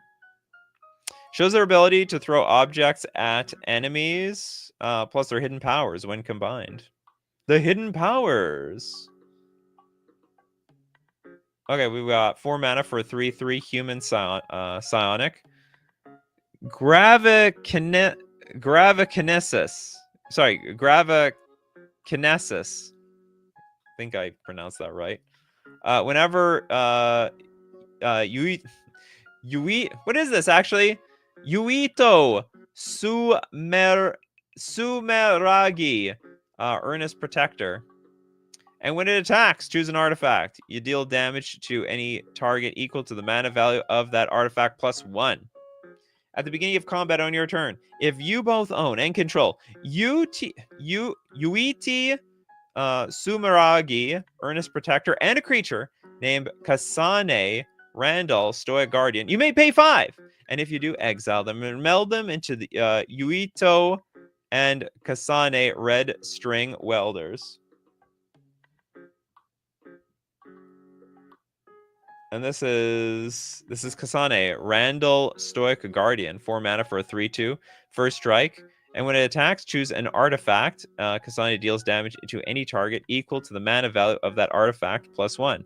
Shouldn't this also have the meld instructions on it, right?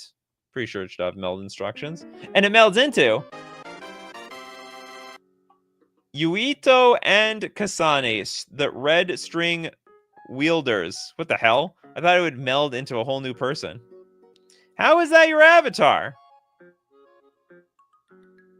Where's your avatar?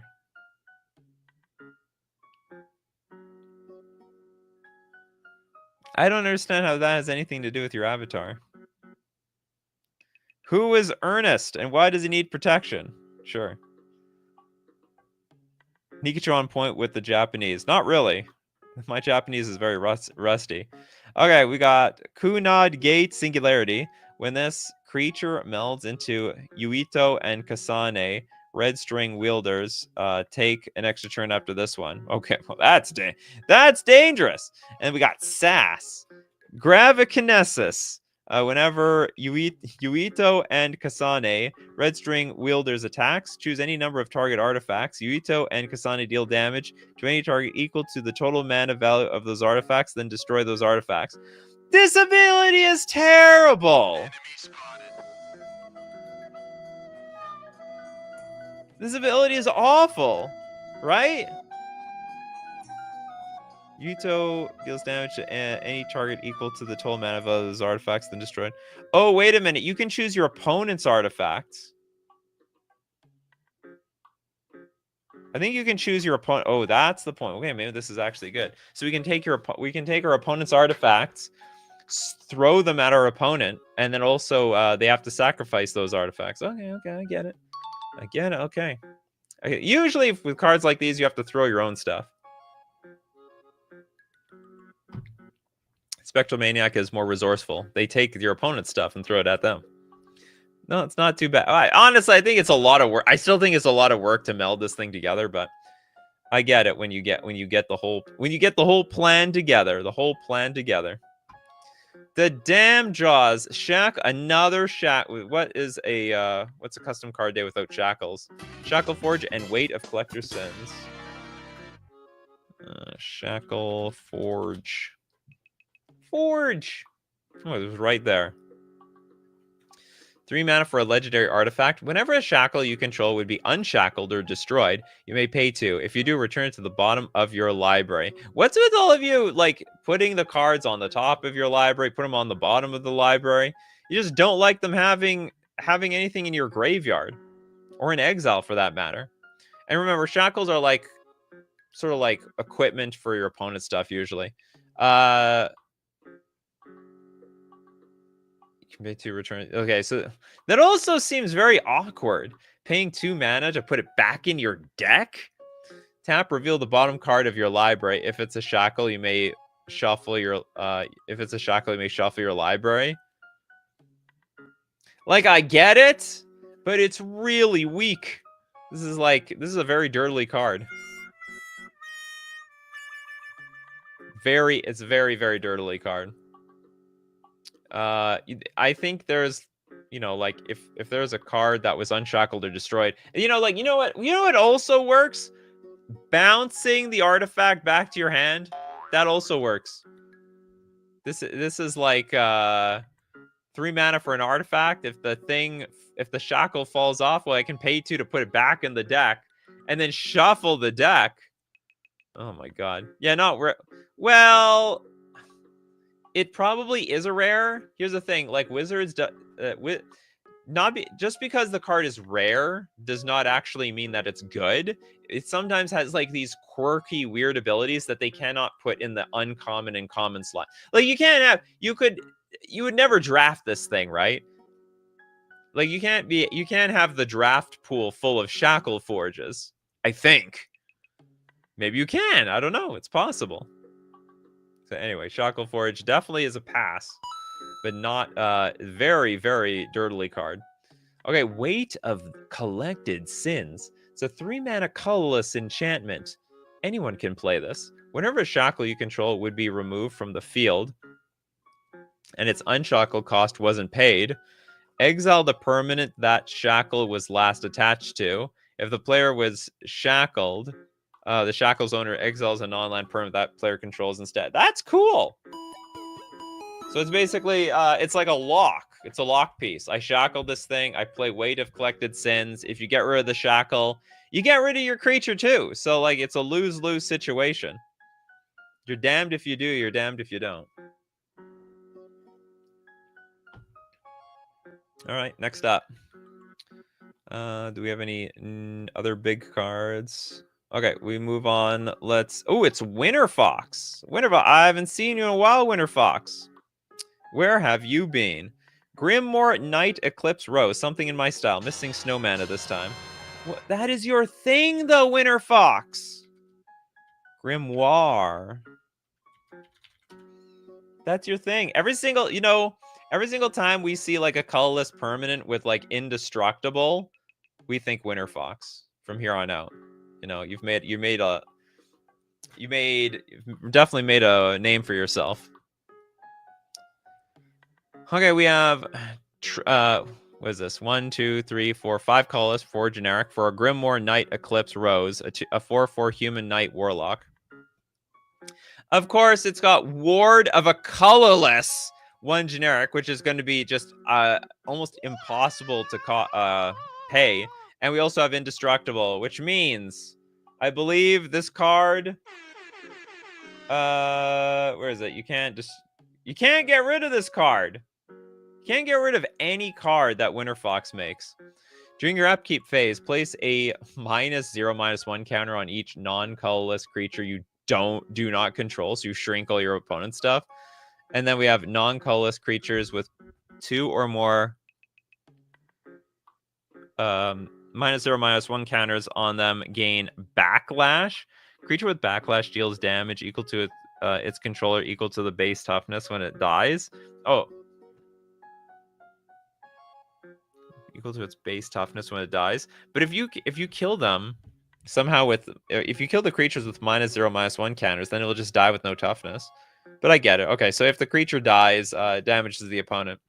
Non-colorless creatures with 4 or more -0/-1 counters on them deals 2 damage to all creatures that you do not control when they die. Totally playable card, I think. 9 mana is a lot of mana. What's funny is the ward thing. I mean, you've got to protect yourself versus Swords to Plowshares. Just because something's indestructible doesn't mean it's completely indestructible. Oh, waifu for the bingo! It said base toughness. Huh? I don't know what that means. Well, anyway, we do have a waifu here. Did we have a waifu in the last one? We had a few waifus actually, and that of course makes yet another bingo. We have a second card donated later. Now I remember this card was also a waifu, if we remember. What else to say about this card? No, it's definitely Winter Fox. That's Winter Fox grade. Big mana. Usually it's supposed to be a 0/1 creature though. Wow, that's big for you, Winter Fox. 4/4 creature. What happened? You decide you want to get into the red zone these days? Sounds like the recent Yu-Gi-Oh trend of placing cards at the bottom of your deck so you can't use your graveyard as it pretty much another resource. Whoa. What a weird trend. What are you guys, Yu-Gi-Oh players? You know, I have so many of you donating money, and it sounds like you guys don't even play Magic. You just play other card games, but you like to make Magic cards. Or you like that there's a community for custom cards. I should open the show rating custom TCG cards so I can get like the Yu-Gi-Oh crowd and the One Piece and like they can show me anything. I'll read it. I won't give good feedback to anything outside of Magic the Gathering. I might be able to give a little something to, I don't know, Pokemon TCG, just a little something. I'm really out of the loop with how that game works now though.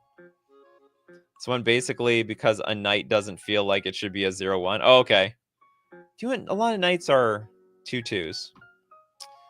Surefire selves with concomitants. Whatever the hell that means. Concomitants. Cool. This is a 4-mana enchantment. When it enters, create 2 1/1 white soldier creature tokens. Creatures can't attack or block alone.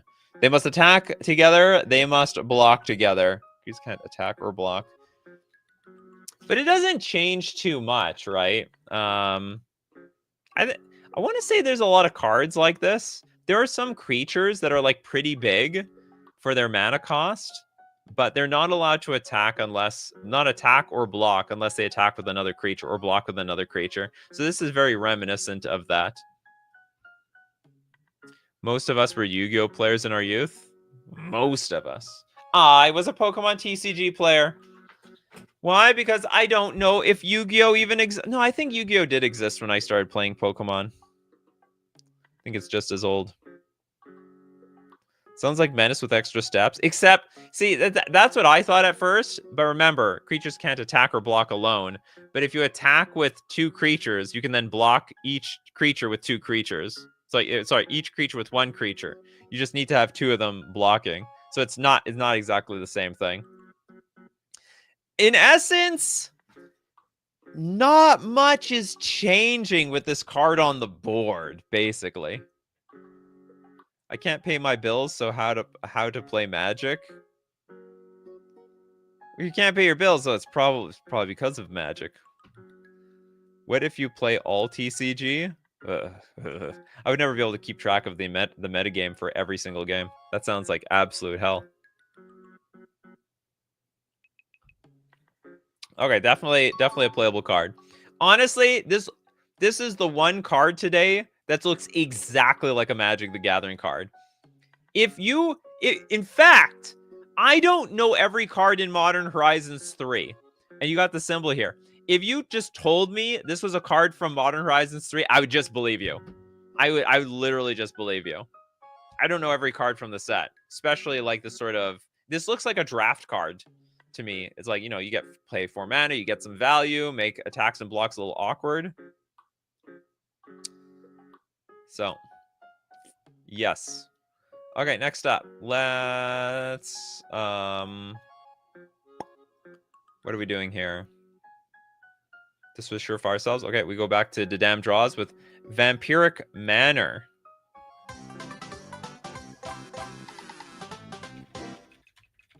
Where's our Spaceballs card? That's not Spaceballs. But it is a legendary kindred land vampire territory. Is there like 5 words in card type? There is. That was not an accident, was it? Didam Draws. That wasn't an accident, was it? That was on purpose. Okay, enters the battlefield tapped to add a black or a red. Now, whenever a creature dies, you can, if you control a legendary vampire, create a blood token. This ability triggers once per turn. Ooh, I know someone who would love this card. First off, banger card, love it. Who would love this card? Pedgeman would be a huge fan of this card. Still waiting for your dono? Don't worry, there's donos to be had. We hit 2 bingo spaces. I'll tell you what, Pedgeman, one of those bingo spaces got your name on it. Pedgeman would love this card. Loves the vampires. Loves blood tokens. It was basically made for him. Yu-Gi-Oh! Duels end too fast for my taste also. Well, so does Vintage Magic the Gathering. Same thing. Surefire Selves with the... Oh, no, we did this one. Sorry about that. But we didn't do this one. The Lavish Marketplace.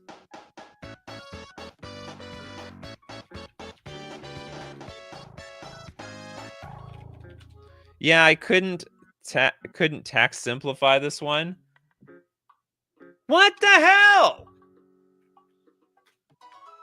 Oh, we're not done yet. We're not done. Don't worry. Here's a little foresight for you all. Okay, Lavish Marketplace. This 3-man enchantment. At the beginning of your upkeep, each player looks at the top 5 cards of their library, then exiles a card from among them and puts the rest on the bottom of their library in any order. Why? So it just gets exiled. Now, any player may play lands and cast spells from, among the exiled cards with Lavish Marketplace, and mana of any type can be spent to cast them. Now, everyone gets to do this. Whenever a player casts a spell they don't own from exile... Oh, we can cast other people's cards? So whenever a player casts a spell they don't own from exile, its owner creates X treasure tokens, where X is that spell's mana value.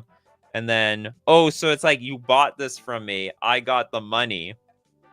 When Lavish Marketplace leaves the battlefield, shuffle all cards exiled with it into their owner's library. That's cool. I think this is so damn wordy, but it works. So incredibly, incredibly wordy. Yeah, speaking of Yu-Gi-Oh! Over there. This game's not over yet, Kaiba. I play Lavish Marketplace. And at the beginning of my upkeep, we look at the top 5 cards of our library and exile one. And that's the thing, Kaiba. You didn't understand this, but I can play your Blue Eyes... What? Blue Eyes White Dragon. And now this dragon works for me. Looks like you won't be winning this one either. To be honest, it's cool. You get to choose what you put on sale. Oh, yeah, that's true. Yeah, you actually get to choose. Okay, yeah, so Kaiba has to actually cooperate with me. Or I guess, that's how it would work. Kaiba gets the Blue Eyes White Dragon, but then, because you can play any card, right? Any player may play lands and cast spells from among cards. So Kaiba gets the Blue Eyes White Dragon, and it's like, you're doomed, Yugi. You don't understand, Kaiba. I can play your Blue Eyes.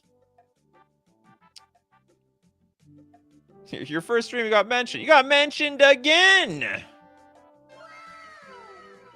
Richard Mitchell. I play both, but I haven't played in years.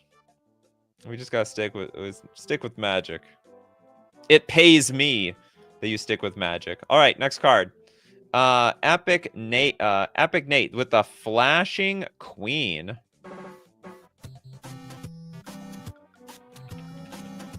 Hope this is rated PG-13. All right, this looks good. That's not what you're thinking, I promise. You better believe I was thinking that. Okay, we have a 3 mana, 2/3 Fairy Noble. It has Flash, and it's flying. Other creatures you control with Flash get +1/+1. Oh, it's a Flash pumper. Pump them up. Oh, we've hit the 2-hour mark. You're right. You people in your super chats. We got a 2-hour stream. It's interesting how the bingo card worked this way. We have like no chance at any other bingos. I've been lurking for almost a year. Welcome, the real Maxim. And now you actually can be part of the show for once. Because these custom card shows run for so damn long. Richard says, I had this Goku card once, and that was red or green. And you pump them +4/+4 for 6. Cool stuff.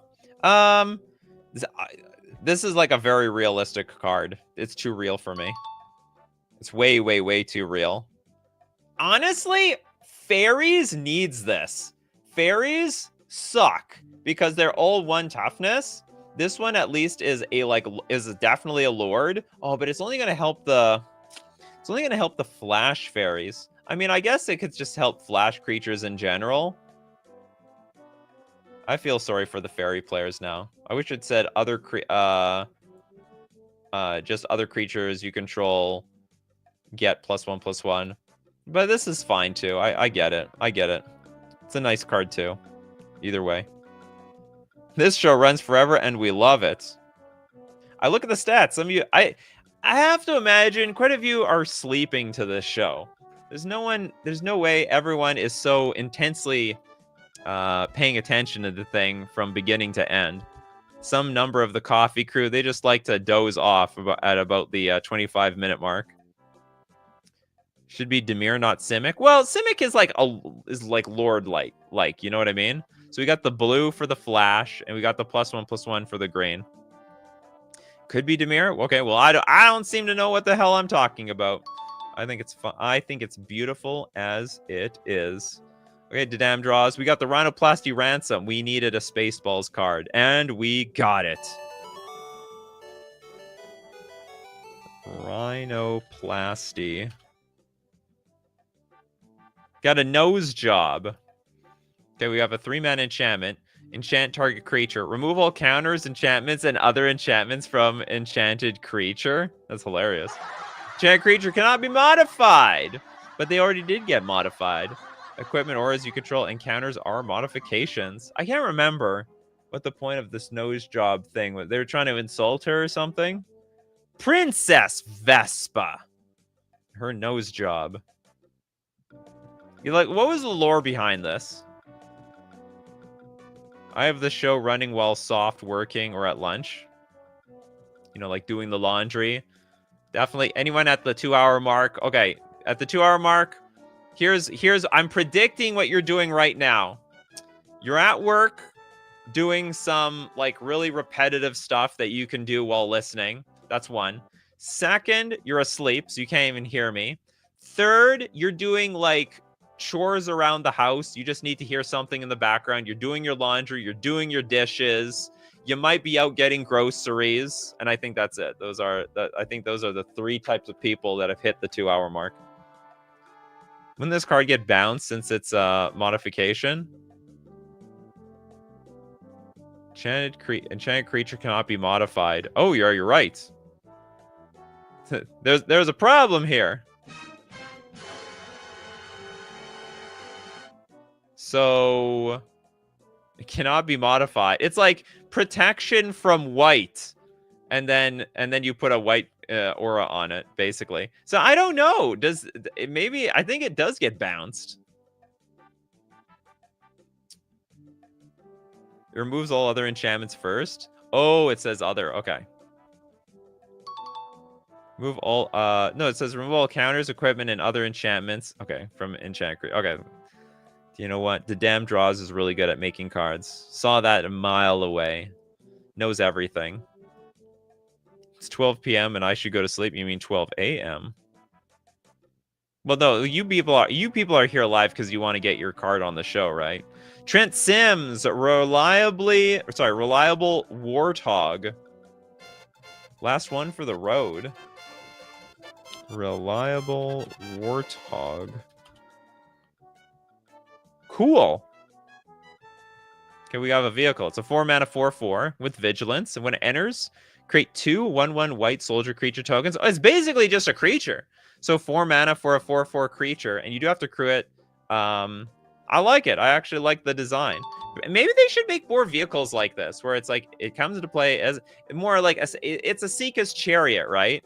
It's got a Sika's Chariot vibes, where it comes into play with creatures that can crew the damn thing, so it's like less of a liability.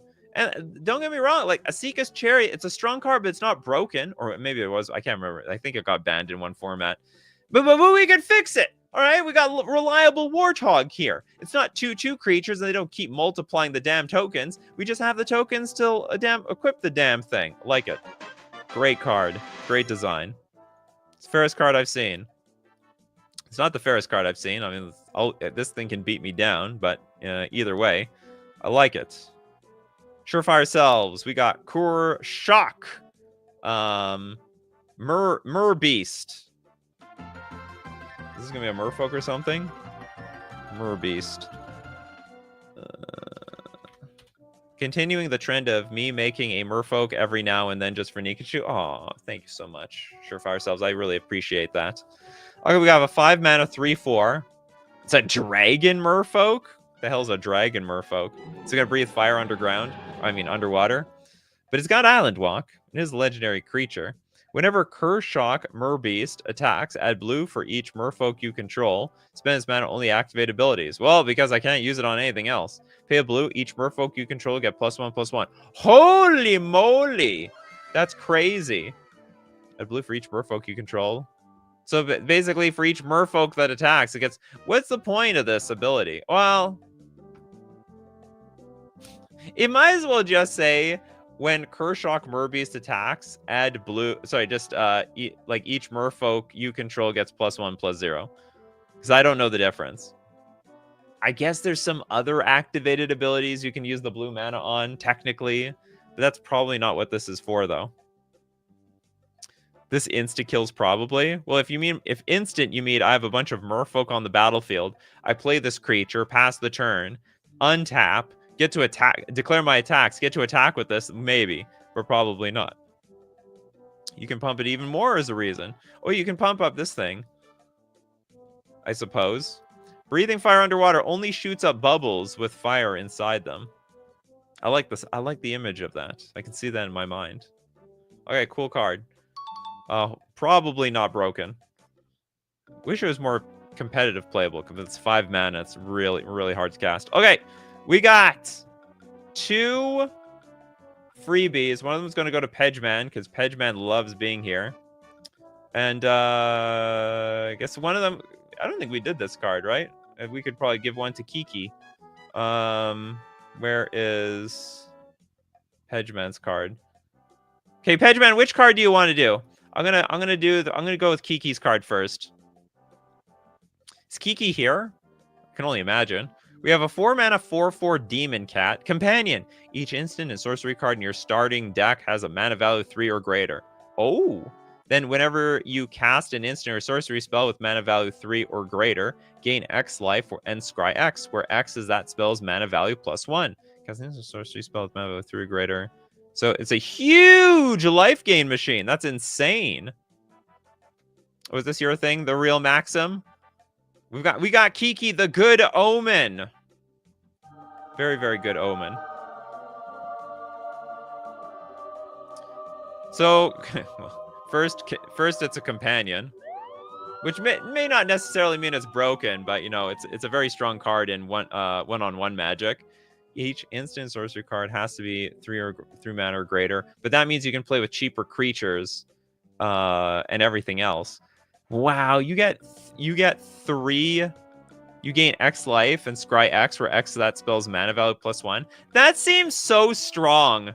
It looks so strong, but it's pretty clunky. So you get a 4/4 that does nothing, and then on all the following turns, you're scrying like crazy and gaining a ton of life.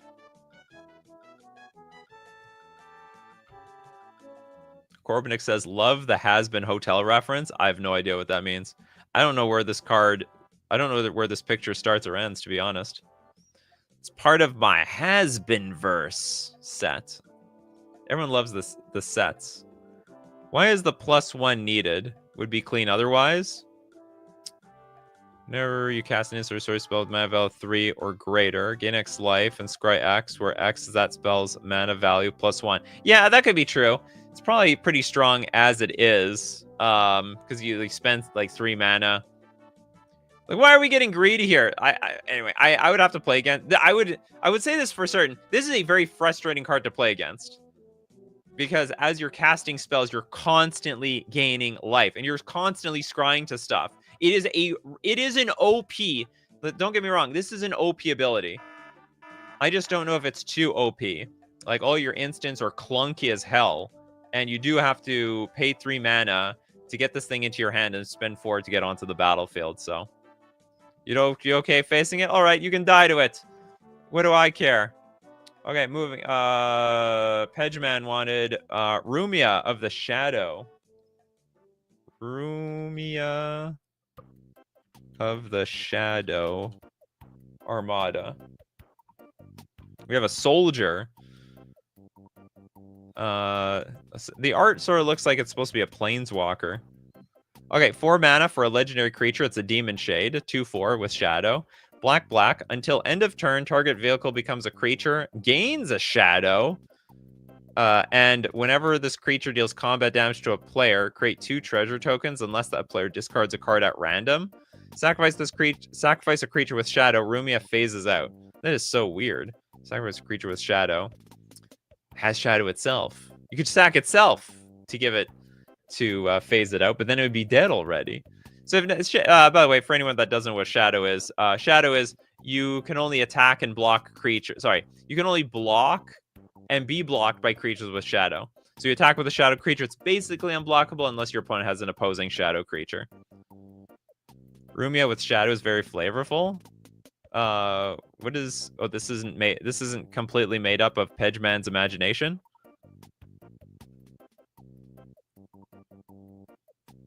I don't know the lore behind this thing, where the thing came from.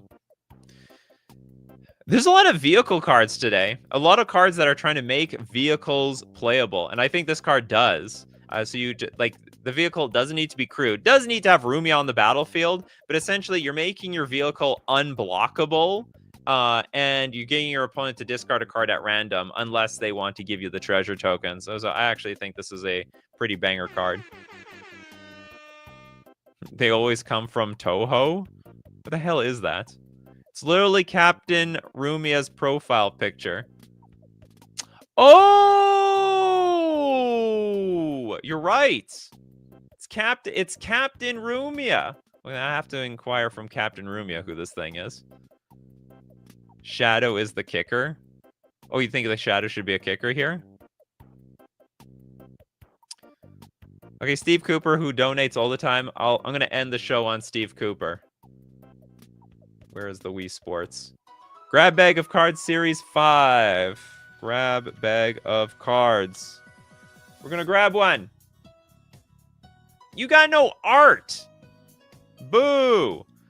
You don't even have a name for this thing. 3 mana artifact. Tap you and target opponent choose one type of colored mana or colorless. Add 1 mana of each chosen types. That opponent adds 1 mana of the chosen types at the beginning of their next main phase. Pass. And that's it for today, everybody. Thanks, everyone, for showing up. We do the show weekdays, 3 p.m. Central Standard Time. Thanks for all your support. If you're a patron on Patreon, a member on YouTube, or you support the show with Super Chats, or you support the channel by Super Chatting for other people. And, of course, thank you so much for everyone here today. Yeah, even including newcomers like the Real Maxim getting cards on the show as well. We have to thank everyone, people like the Damn Draws, Dot 11, Pedgeman, of course, Benovsky, Steve Cooper, Trip Fontaine, the Jaded, Toilet Duck, Jess, Majra, Jesus, Steve Cooper. I don't know who I've said. Dinglebag, Benovsky, the Damn Draws, Spectral Maniac, Brian Freet, the Real Maxim.